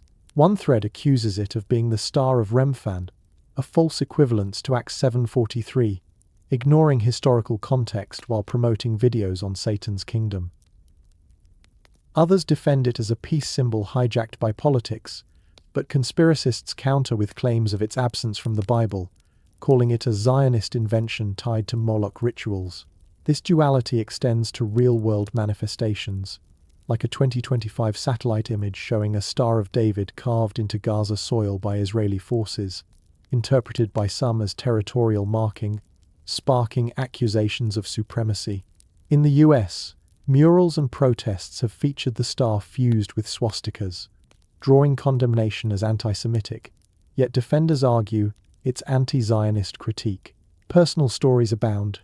Jewish individuals in 2025 report hiding star necklaces amid rising threats, while others wear them defiantly as pride symbols post-October 7, 2023. A Washington University expert in March 2025 attributed this spike to entrenched myths, from Rothschild conspiracies to modern space laser claims by figures like Marjorie Taylor Greene. Globally, the star's conspiratorial shadow lengthens, with 2025 reports from the International Institute for Counterterrorism noting a 33% rise in violent anti-Semitism linked to Israel-Hamas conflicts, often manifesting as star vandalism. In Arab media, political cartoons perpetuate tropes of Jewish control, using the star as shorthand for manipulation.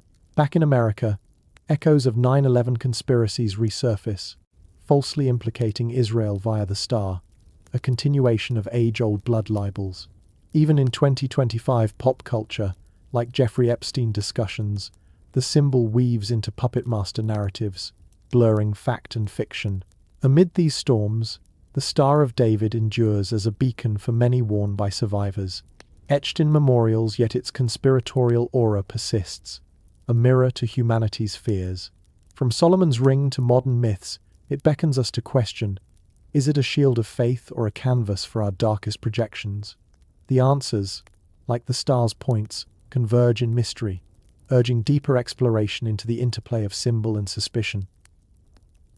In the tapestry of American history, the Star of David emerges not merely as a geometric curiosity, but as a profound emblem woven with threads of spiritual depth, cultural resilience, and fiery contention, its 6 points piercing through layers of interpretation that have evolved alongside the nation's own complex identity. From the earliest Jewish immigrants fleeing European pogroms in the 17th century to contemporary debates raging in courtrooms and online forums, this hexagram has symbolized a quest for belonging amid adversity, yet it has also ignited disputes that question its very essence, whether it stands as a beacon of faith, a marker of political allegiance, or a lightning rod for prejudice. Consider the Puritans' arrival in the 1630s, carrying Old Testament echoes where stars signified divine covenants. Though the hexagram itself wasn't prominent then, its later adoption by American Jews in the 19th century infused it with meanings of exile and hope, mirroring the biblical Star of Bethlehem's guiding light but reimagined for a people in diaspora. This symbolic rebirth raises an intriguing puzzle. How does a shape absent from the Torah become so intertwined with Jewish American narratives, perhaps drawing from Kabbalistic whispers that view it as a microcosm of creation itself, where the intersecting triangles represent the world's dualities, mercy and judgment, heaven and earth harmonized in divine symmetry? Delving into its esoteric layers, the Star of David in American Jewish thought often transcends surface-level identity, delving into mystical realms that captivate the imagination.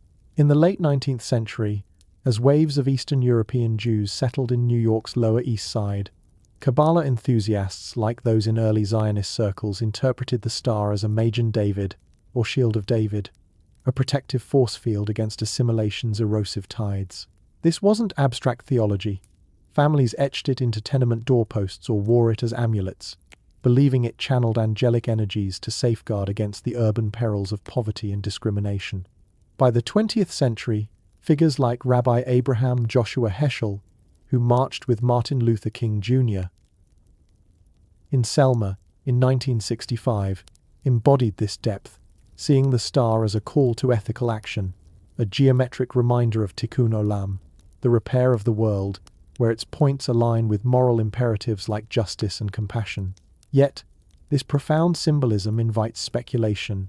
Could its adoption in American civil rights movements hint at hidden synergies between Jewish mysticism and African American spiritualism, both drawing from narratives of liberation, perhaps even echoing ancient Egyptian influences where similar stars denoted cosmic order? The star's integration into American military history adds another layer of intrigue, blending valor with vulnerability. During World War II, Jewish GIs like those in the 1944 Normandy landings wore the hexagram on dog tags, a quiet assertion of faith amid the horrors of combat against Nazi forces that had perverted symbols into tools of oppression. The U.S. military's recognition of the Star of David as a faith identifier in 1918, alongside the cross, marked a milestone in religious pluralism, yet it sparked internal debates about visibility. Some soldiers feared it made them targets, while others saw it as a defiant badge of heritage. Post-war, in the 1950s, as Holocaust survivors rebuilt lives in suburbs like those in Levittown, the star adorned synagogues as a testament to survival, its geometry evoking unbreakable bonds. This era's McCarthyist paranoia, however, cast shadows. Whispers of Jewish communists sometimes twisted the symbol into a mark of suspicion, foreshadowing later conspiracies. One wonders, in a land of liberty, why does such a symbol of endurance provoke such polarized views, perhaps revealing America's own unresolved tensions between inclusion and exclusion? These depths collide with heated debates, particularly in the realm of anti-Semitism, where the Star of David has been weaponized in American discourse. The 1920s resurgence of the Ku Klux Klan, with its cross-burnings and anti-Jewish rhetoric, occasionally targeted the hexagram as foreign iconography, fueling exclusionary immigration laws like the 1924 Johnson-Reed Act that curtailed Jewish entry. Fast forward to the Civil Rights era, and the star became entangled in black-Jewish alliances and fractures. Malcolm X's 1964 speeches critiqued Zionism, sometimes conflating the symbol with imperialism, a theme that echoed in later Nation of Islam narratives. This blurring of lines, Judaism versus Zionism, intensified in the 21st century, as seen in the 2017 Chicago Dyke March controversy, where organizers banned Star of David flags, deeming them Zionist symbols that alienated Palestinian participants, igniting national outcry over whether the hexagram inherently represents state politics or personal faith. Such incidents probe a core riddle. Can a symbol's meaning be disentangled from its political appropriations, or does history inevitably layer it with conflicting narratives? The political arena amplifies these disputes, with high-profile gaffes exposing raw nerves. In 2016, Donald Trump's campaign tweeted an image superimposing a Star of David over money piles to attack Hillary Clinton, evoking age-old stereotypes of Jewish financial control and drawing swift condemnation as anti-Semitic dog whistling. This wasn't isolated. In 2021, Representative Marjorie Taylor Greene's comments linking wildfires to Jewish space lasers indirectly invoked conspiratorial views of the star as a cabal's insignia, blending QAnon fantasies with historical blood libels. As we navigate 2025, these echoes persist. A federal court ruling in August affirmed that defacing the Star of David on an Israeli flag constitutes racial discrimination against Jews, a decision stemming from a hate crime case that underscored the symbol's inextricable link to ethnic identity. Yet, this legal clarity hasn't quelled online vitriol. Forums buzz with debates over whether the star is a Zionist invention or a timeless Jewish shield, with some users in 2025 claiming it's absent from ancient texts, thus counterfeit, while others defend its Kabbalistic roots as evidence of divine authenticity. Cultural expressions further fuel the discourse, where the Star of David oscillates between celebration and contestation. In Hollywood's golden age, stars like Kirk Douglas wore it proudly in films like 1959's Spartacus, symbolizing defiance against tyranny. Yet behind the scenes, McCarthy-era blacklists targeted Jewish artists, subtly associating the hexagram with subversive elements. Today, in 2025, pop culture icons like Scarlett Johansson face backlash for roles tied to Israeli themes, with the star invoked in boycotts as a symbol of complicity. Art installations, such as those in New York's Jewish Museum, explore its fluidity. Exhibits in early 2025 juxtapose medieval amulets with modern graffiti, questioning if graffiti defacing the star in protests constitutes free speech or hate. This artistic lens invites reflection. In a multicultural America, does the symbol's visibility empower or endanger, especially amid a 33% rise in violent anti-Semitism reported in 2025? Educational spheres aren't immune. Campus debates rage over the star's presence in diversity initiatives. At universities like Columbia in 2024, pro-Palestinian protests led to incidents where Israeli flags bearing the hexagram were torn down, sparking lawsuits alleging anti-Semitism disguised as anti-Zionism. In 2025, a Washington University expert attributed this to entrenched myths, from Rothschild banking conspiracies to Epstein scandals, where the star morphs into a puppet master emblem. Jewish students report hiding necklaces for safety, yet others display them boldly post-October 7, 2023 attacks, turning the symbol into a quiet act of resistance. These personal stories humanize the debate. Is the star a source of pride or peril in an America grappling with identity politics? Global contexts bleed into American views, with 2025 satellite images of a Star of David etched into Gaza soil by Israeli forces, stirring accusations of territorial supremacy, further polarizing U.S. opinions. Arab American communities sometimes critique it in cartoons as a tool of manipulation, echoing 9/11 conspiracies falsely implicating Israel.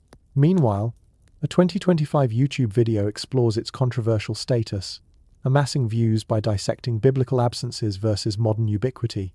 In defense, articles from January 2025 emphasize its resilience, from oppression to hope. These layered meanings and disputes paint the Star of David as a living artifact in American history, a shape that both unites and divides, inviting perpetual inquiry. From Kabbalistic depths to courtroom battles, it challenges us to confront how symbols shape reality or how reality reshapes them. As you reflect on this, maybe sprawled on a couch in Seattle with the evening settling in at 8 o'clock on September 9, 2025, or gazing out a window in Chicago as 11 at night draws near, what stories does this star spark in your world? Share your corner of America and the time there. Each glimpse weaves into this mystery. In this dance of light and shadow, the star endures, its points forever pointing toward unanswered horizons. Beyond the veil of official portraits and presidential seals lies a labyrinth of symbols and societies that have quietly shaped the corridors of American power, where the square and compass of the Freemasons intersect with the ominous skull and crossbones of Yale's most secretive fraternity. Picture a dimly lit lodge in colonial Philadelphia during the 1770s, where men like Benjamin Franklin and George Washington gathered under the watchful gaze of the great architect, their rituals blending ancient Egyptian mysteries with Enlightenment ideals to forge a new republic. Freemasonry, Born in the stonemasons' guilds of medieval Europe, but formalized in London's Grand Lodge in 1717, arrived in America via British colonists, establishing the first lodge in Boston by 1733. Its symbols, the all-seeing eye, the square representing morality, and the compass denoting boundaries of behavior, promised brotherhood and self-improvement, yet they have long fueled suspicions of hidden agendas. Franklin, a master mason, used lodge networks to rally support for independence, while Washington laid the U.S. Capitol's cornerstone in 1793, clad in Masonic regalia, embedding the craft's geometry into the nation's foundations. But what if these tools weren't just metaphors for virtue, but keys to a covert influence that persists, subtly guiding decisions from the White House to Wall Street? Freemasonry's American chapter boasts an illustrious roster of leaders, from 14 presidents, including Theodore Roosevelt and Harry Truman, to Supreme Court justices and industrial titans, raising eyebrows about whether their oaths of secrecy bind them to agendas beyond public scrutiny. The society's degrees, progressing from entered apprentice to master mason, involve allegorical dramas drawn from biblical temple building, emphasizing moral lessons through symbols like the beehive for industry and the hourglass for fleeting life. Yet, detractors see darker implications. The anti-Masonic Party of the 1820s, America's first third party, arose from the disappearance of William Morgan, who threatened to expose Masonic rites, accusing the fraternity of corrupting politics and justice. This paranoia, fueled by Morgan's alleged murder, led to a national crusade that nearly toppled the organization, with membership plummeting and lodges shuttering across states. Historians like Mark Schmeller note how this episode birthed modern anti-elitism, portraying Masons as a secret aristocracy manipulating the Republic. Even today, as Freemasonry claims over 1 million U.S. members in 2025, its declining ranks down from 4 million in the 1950s spark curiosity. Is the fade a natural ebb, or a strategic retreat into deeper shadows amid digital scrutiny? The fraternity's symbols, etched into American iconography, add fuel to the speculative fire. The Great Seal's eye atop the pyramid, adopted in 1782, draws directly from Masonic imagery, symbolizing divine providence but interpreted by theorists as evidence of a hidden hand-steering history. A 2023 History.com article delves into how these hidden symbols, from the Capitol's layout to the dollar bill, perpetuate myths of Masonic control. In 2025, fresh whispers emerge. A blog post on cooperatefood.co.uk lists Freemason presidents and their impact, speculating on how their lodge ties influenced policies from the New Deal to Cold War strategies. Conspiracy circles, amplified on platforms like X, link Masons to global events. A September 7, 2025 post ties the BBC to Masonic numerology 223 equals 322, conflating it with Skull and Bones' infamous number. Such numerological sleuthing 322, allegedly referencing Genesis 3:22 or the Society's founding, invites one to ponder. Are these coincidences, or coded messages for the initiated, hinting at an unbroken chain of influence, from revolutionary lodges to modern boardrooms? Shifting to Yale's shadowed groves, Skull and Bones Order 322 presents an even more exclusive enigma. A society that selects just 15 seniors annually since its 1832 founding, binding them in rituals that echo ancient death cults and promise lifelong networks of power. Conceived by William Huntington Russell amid anti-Masonic fervor, the order drew inspiration from German secret societies Russell encountered abroad, establishing the Tomb, a windowless mausoleum on High Street where initiates undergo the infamous crooking ceremony, lying in coffins, confessing secrets, and emerging reborn into brotherhood. Members, known as Bonesmen, include 3 U.S. presidents, William Howard Taft, George H.W. Bush, and George W. Bush, alongside CIA directors, Supreme Court justices, and Wall Street moguls. The Society's motto, "Who was the fool? Who the wise man, beggar, or king? Whether poor or rich, all's the same in death," underscores its macabre focus on equality and mortality, Yet critics argue it perpetuates inequality through elite nepotism. Alexandra Robbins' 2002 exposé, Secrets of the Tomb, peeled back layers, revealing artifacts like Geronimo's skull, allegedly stolen in 1918, and rituals involving mock sacrifices, prompting questions: do these theatrics forge unbreakable loyalties, or mask psychological conditioning for wielding influence? The Bush dynasty exemplifies Skull and Bones' grip on American leadership, a lineage that theorists claim extends the society's tendrils into global affairs.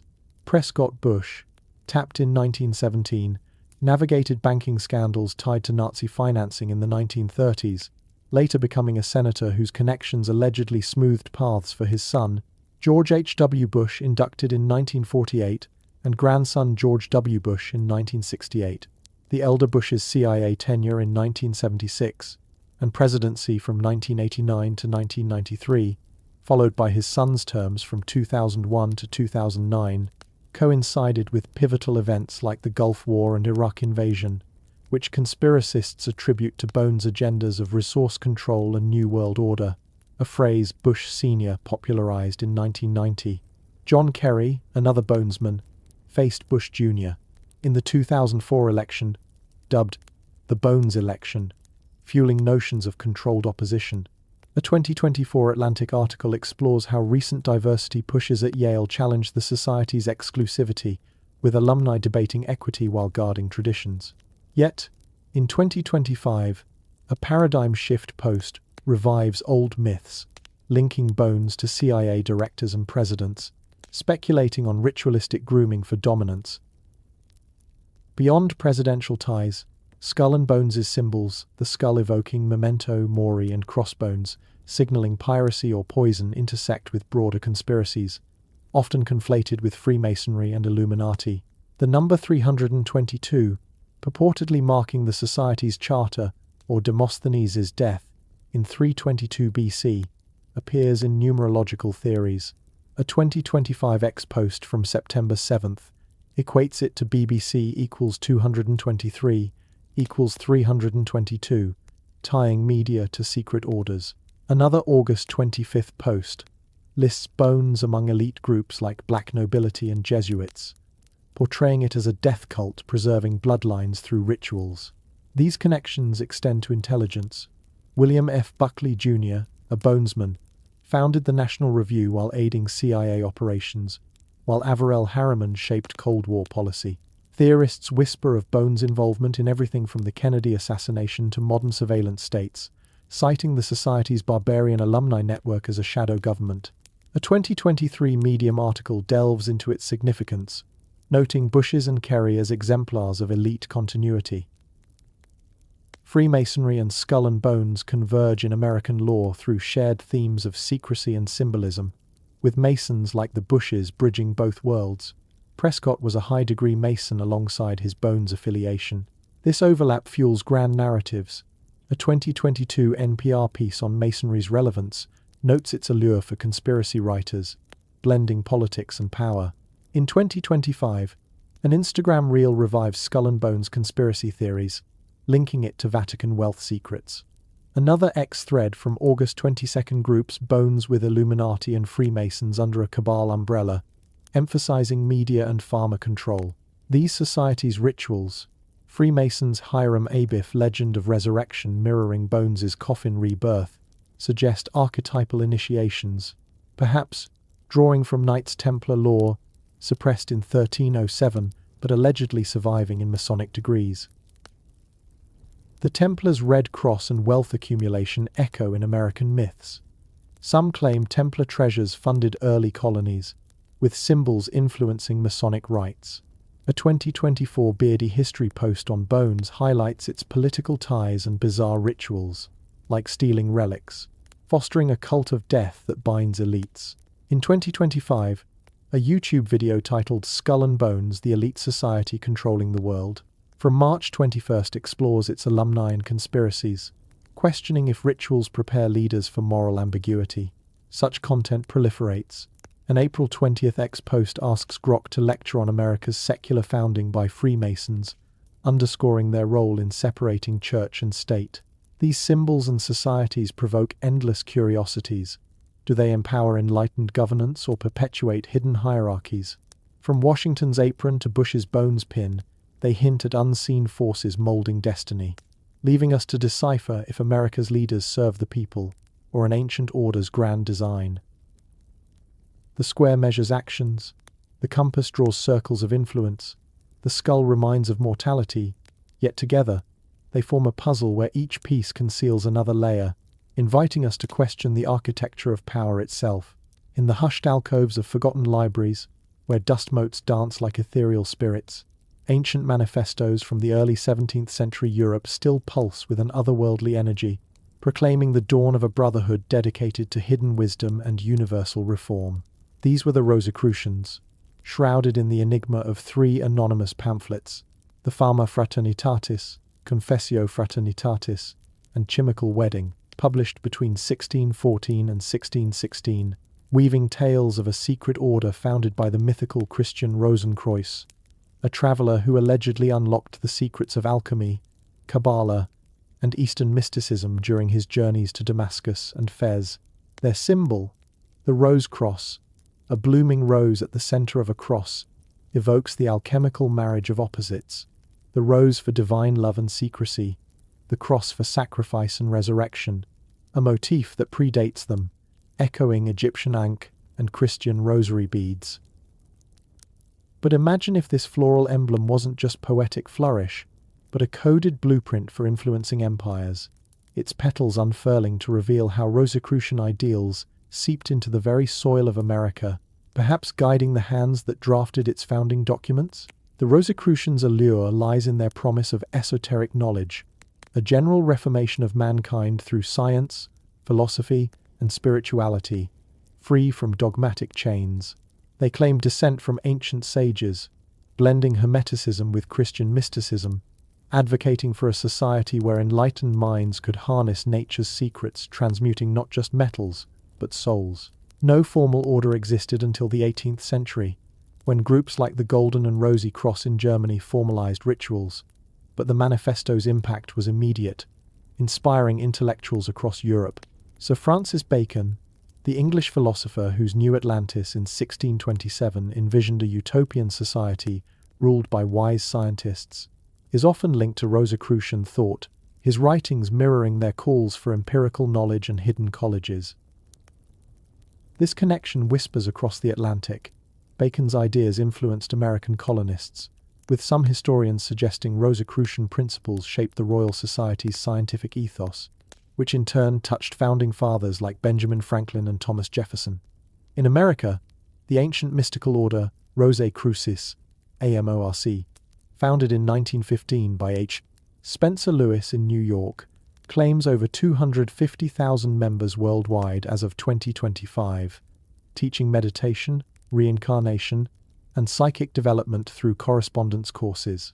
Their San Jose headquarters, with its Egyptian revival architecture and planetarium, stands as a modern temple. But skeptics wonder, does this mystical education mask a subtler agenda, echoing the manifesto's veiled calls for a new world order? Conspiracy threads weave Rosicrucians into America's genesis, positing them as silent architects behind the revolution. Books like Stephen Sora's Rosicrucian America argue that figures such as John Dee, Elizabeth I occult advisor, planted Rosicrucian seeds in colonial explorations, with symbols like the rose appearing in early American heraldry. In 2025, online forums buzz with claims that Rosicrucian influences linger in tech hubs like Silicon Valley, where AMORC's proximity fuels theories of mind control through AI, blending ancient alchemy with digital transhumanism. A recent X post from Open Minded Approach links their sun-winged disk to Enlightenment symbols across religions, suggesting a universal forbidden force manipulated by elites. Another from Bunny Crumbs calls it a Luciferian utopia, tying it to Freemasons and globalists. William Cooper's archived talks, resurfaced in 2025 discussions, claim Rosicrucians erected the Georgia Guidestones, demolished in 2022, but still symbolic of population control agendas. These narratives paint Rosicrucians not as benign mystics, but as inheritors of Babylonian secrets, There rose a thorn in the side of free will.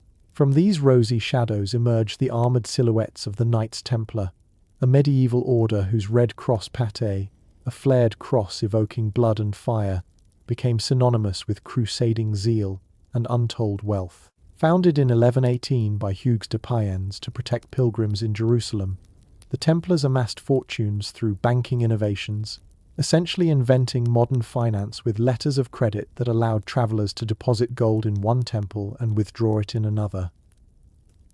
Their symbols, the two knights on a single horse for poverty, the black and white Bosant banner for duality, hid deeper meanings, perhaps alchemical codes for inner transformation. By 1307, King Philip IV of France, debt-ridden and envious, accused them of heresy, sodomy, and idol worship, leading to mass arrests and burnings, including Grandmaster Jacques de Molay's execution in 1314. Yet, legend persists. Did survivors flee to Scotland, burying treasures and knowledge that birthed Freemasonry?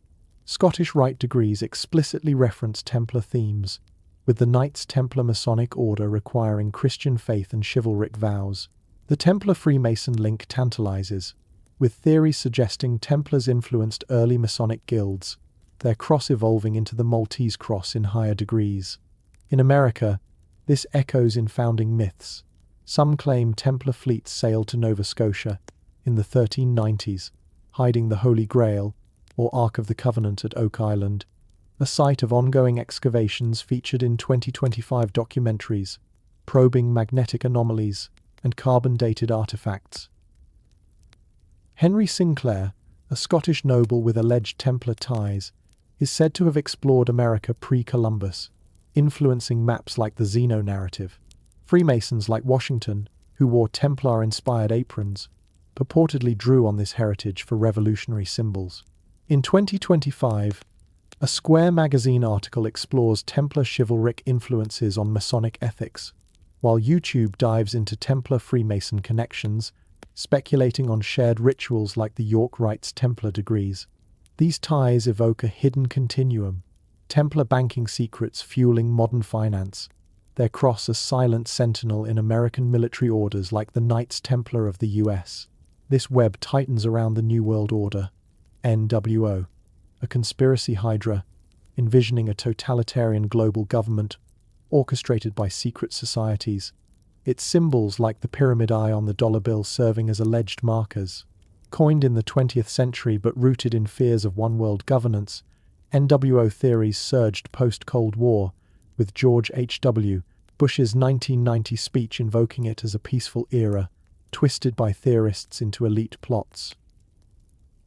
Linked to Illuminati, Freemasons, and now Rosicrucians and Templars, it posits a cabal using symbols owl for Bohemian Grove, obelisks for phallic power to signal dominion. In America, NWO fears tie to UN agendas, with 2025 updates including Alex Jones's rants on globalist resets amid economic volatility. A 2025 YouTube documentary, New World Order, The Shadow of Power, explores cult manipulations, while Wikipedia notes its evolution into anti-vax and election fraud narratives. Rosicrucian Reformation is seen as NWO prototype, Templar wealth funding it via Masonic channels. Middlebury Institute's 2022 analysis traces NWO to anti-Semitic roots, updated in 2025 with AI surveillance fears. X-semantic searches reveal posts tying Rosicrucians to NWO through New Atlantis, Templars to hidden treasures enabling global control. These symbols: Rose Cross for veiled wisdom, Templar Red Cross for martial secrecy, NWO Pyramid for hierarchical dominion, interlace in America's story, from colonial lodges to 2025 conspiracies, Rosicrucian utopias, Templar legacies, NWO shadows. Do they illuminate paths to enlightenment or chains of control? Drop a note in the comments with your thoughts or where you're listening from. And if you're hooked on these hidden histories, hit subscribe and ring the bell for more journeys into the unknown. As 2025 unfolds with geopolitical shifts, one senses these enigmas stirring anew, their symbols etched in the unseen architecture of fate, beckoning us to decipher if they herald harmony or hegemony. As the threads of these enigmatic symbols weave together in the grand tapestry of history, one cannot help but pause and reflect on their silent eloquence, each one a whisper from the past that echoes into our present, shaping destinies in ways both overt and obscured. The Eye of Providence, that unblinking sentinel atop the pyramid, has gazed upon America's birth and its tumultuous growth, a divine overseer turned conspiratorial watcher, its rays illuminating not just providence, but perhaps the hidden machinations of those who claim to guide from the shadows.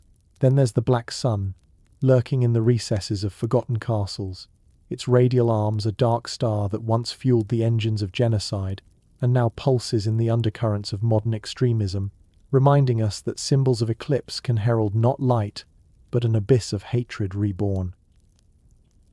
The Star of David, with its interlocking triangles, stands as a shield of faith and a mirror to humanity's divisions, its geometric harmony disrupted by whispers of global plots that twist resilience into accusations of control. And let us not forget the square and compass of the Freemasons, tools of moral architecture that have framed the nation's foundations, intertwined with the deathly insignia of Skull and Bones, where coffins and confessions forge bonds among the elite. The Rose Cross of the Rosicrucians blooms with promises of alchemical transformation, while the Red Cross of the Knights Templar evokes buried treasures and suppressed orders, all converging toward that elusive spectre, the New World Order, a phrase that slips from presidential lips into the realm of dystopian prophecy. These symbols are far from mute relics. They speak in a language of influence, subtly or sometimes brazenly manipulating the course of American and world history. Consider how the Eye of Providence, etched onto the Great Seal in 1782, has evolved from an emblem of divine favor to a focal point for theories of surveillance and elite dominion. In the hands of the Founding Fathers, it symbolized Enlightenment's triumph, yet in the digital age of 2025, it morphs into a metaphor for omnipresent monitoring, with conspiracy forums buzzing about its ties to AI-driven oversight. A recent video from January 17, 2025, titled "Every Secret Society, Conspiracy Theory Explained in 14 Minutes," dissects how the eye links to broader networks, suggesting it's not just watching but directing the flow of information in an era where data is the new currency of power. Similarly, the Black Sun's dark radiance, once confined to SS rituals, now infiltrates American subcultures, its 12 arms symbolizing cycles of destruction that neo-Nazis invoke to justify their visions of racial Armageddon. In 2025, as economic uncertainties loom, whispers of this symbol in underground rallies hint at a resurgence, manipulating fears of societal collapse to recruit the disillusioned. Could it be steering us toward a self-fulfilling prophecy of chaos? The Star of David, too, manipulates history's narrative, its sacred geometry a canvas for both exaltation and vilification. In America, it has chronicled Jewish perseverance from Ellis Island arrivals in the late 1800s to the civil rights alliances of the 1960s, yet it also absorbs the venom of conspiracies that paint it as a seal of undue influence. As of 2025, with geopolitical tensions simmering, the symbol finds itself at the heart of debates over identity and allegiance. A PBS segment from March 23, 2025, explores how social media supercharges such theories, turning the star into a viral emblem of supposed global cabals. One might muse, does its persistence in American discourse reflect a deeper manipulation, where symbols become weapons in cultural wars, reshaping alliances and enmities with each retweet? Freemasonry's tools, the square and compass, have long manipulated the architecture of power, from laying the capital stones to influencing policies that built an empire. Their geometric precision speaks to order amid chaos, yet in the shadows, they evoke questions of who truly draws the boundaries of freedom. In 2025, amid discussions of declining membership, one wonders if their influence has simply shifted to subtler realms, perhaps in boardrooms where economic decisions echo Masonic hierarchies. Skull and Bones amplifies this, its macabre rituals, a forge for leaders who emerge to steer nations. Think of the Bushes, whose presidencies aligned with pivotal global shifts, leaving us to speculate if those coffin confessions bind them to agendas beyond the Oval Office. The Rosicrucians' rose cross, blooming with alchemical promise, manipulates the very notion of transformation, its petals unfolding secrets that inspired scientific revolutions, and now, in 2025, intersect with transhumanist dreams in Silicon Valley. Could their utopian visions be subtly directing technological advancements, turning ancient wisdom into algorithms that reshape society? And the Knights Templar's red cross, stained with Crusader blood and buried gold, manipulates legends of lost power, their suppression in 1307, birthing myths that fuel modern quests like Oak Island digs. Artifacts unearthed in 2025 hint at transatlantic voyages, suggesting they planted seeds of influence in the New World long before Columbus. All these converge in the New World Order, a concept that manipulates our fears of unity turned tyranny, its symbols a mosaic of control.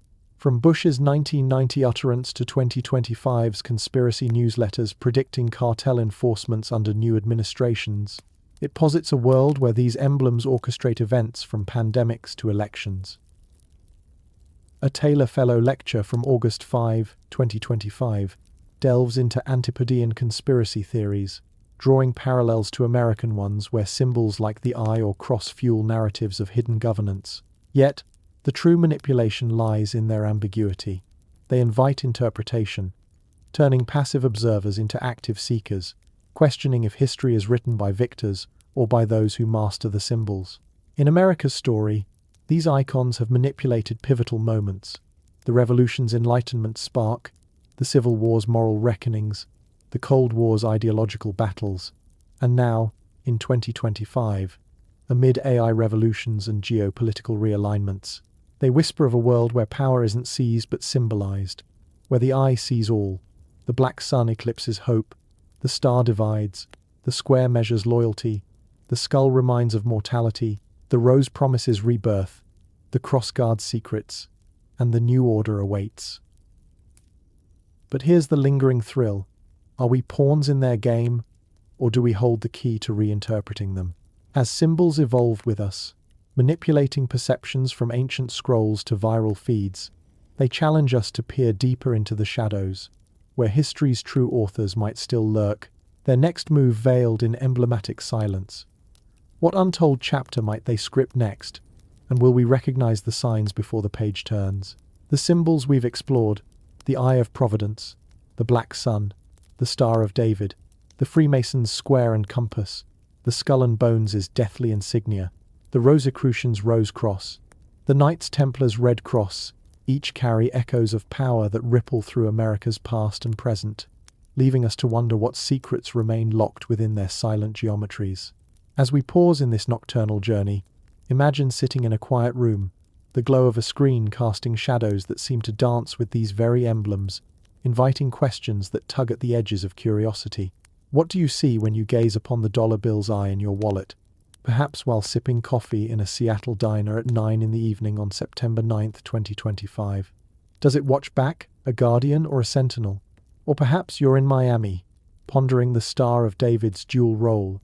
As faith's shield and conspiracy's lightning rod, does its shape resonate with stories your grandparents told of resilience? Or does it stir unease about unseen agendas? These are the questions that animate our exploration, and tonight we turn to you, the listener, to deepen this dialogue with your own mysteries and musings. Consider the whispers you've encountered in your own corner of America. Maybe you've passed a Masonic lodge in Chicago, its square and compass carved above the door, and wondered about the rituals within. Do they still shape city halls or corporate boards in 2025? Or perhaps you've seen graffiti in Los Angeles, a black sun scrawled in an alley, hinting at neo-Nazi gatherings reported in local news this past August. What local legends or symbols linger where you are? In New Orleans, tales of voodoo sigils might intertwine with Rosicrucian echoes, while in Boston, Templar myths might surface in whispers about colonial crypts. One listener might ask, why does the Eye of Providence appear in D.C.'s architecture, from the Library of Congress to street layouts, as if mapping a hidden code? Another might ponder the Skull and Bones' influence. Did their members, like those in the CIA during the 1970s, steer covert operations, their skull insignia, a shadow behind Watergate, or Iran-Contra? These queries aren't just idle thoughts. They connect personal experience to the grand narrative we've traced, suggesting that symbols manipulate not just history, but the stories we tell ourselves daily. Another layer of intrigue invites your reflection. What about the symbols we've missed? In the Pacific Northwest, native totems carry spiritual weight. Could they, like the Rose Cross, encode ancient wisdom that parallels secret society rites? Or consider Area 51, where UFO sightings reported in 2023 Pentagon documents spark theories of extraterrestrial symbols akin to the Eye of Providence, hinting at cosmic oversight. A listener in Nevada might ask, are these sightings linked to the Black Sun's rumored Nazi tech, as fringe forums claim, or do they suggest a new symbol waiting to be decoded? Your questions could unearth these connections. Perhaps you've noticed a peculiar emblem on a local monument, or heard family tales of a Templar artifact hidden in a Virginia attic. Each query adds a thread to this tapestry, weaving your local mysteries into the global enigma. Looking ahead, our next journey promises to delve into America's UFO obsession, where symbols meet the stars. Picture Roswell, 1947, where alleged crash debris bore strange glyphs. Do they echo the Eye of Providence, as some theorists on X speculated in July 2025, suggesting alien oversight mirroring secret societies? We'll explore declassified files revealing Pentagon investigations into unidentified aerial phenomena, with over 800 cases logged by 2025, some tied to symbols resembling those of ancient Sumerian tablets. Did the Knights Templar, with their rumored pre-Columbian voyages, encounter such signs, perhaps etching them into Oak Island's money pit, still under excavation as of August 2025? Or consider Bohemian Grove, where elites gather under owl statues. Does this symbol, linked to Rosicrucian wisdom, hint at UFO rituals, as claimed in a September 1st, 2025, X post? These questions will lead us from Area 51's barbed wire to the skies above DC, where sightings near the Pentagon spark whispers of a new world order watching from beyond. Your own curiosities could shape this cosmic dive. Do you know of a local UFO tale, perhaps a glowing orb spotted over a Texas ranch, or a family story of a strange symbol etched in a cornfield? Maybe you've pondered if Freemason architects hid UFO-inspired designs in DC's obelisks, as a 2025 Medium article suggests. These threads of inquiry, from your street to the stars, keep the mystery alive, urging us to question whether symbols are earthly anchors or signals from a universe far vaster than we dare imagine. As we prepare to soar into this next chapter, the symbols we've uncovered remain restless, their meanings ever shifting, inviting you to wonder what unseen signs surround you now, and what stories might they tell when the night deepens. As the night deepens, let these symbols' eyes, suns, stars, and crosses fade into the gentle hum of mystery, guiding you to a restful slumber.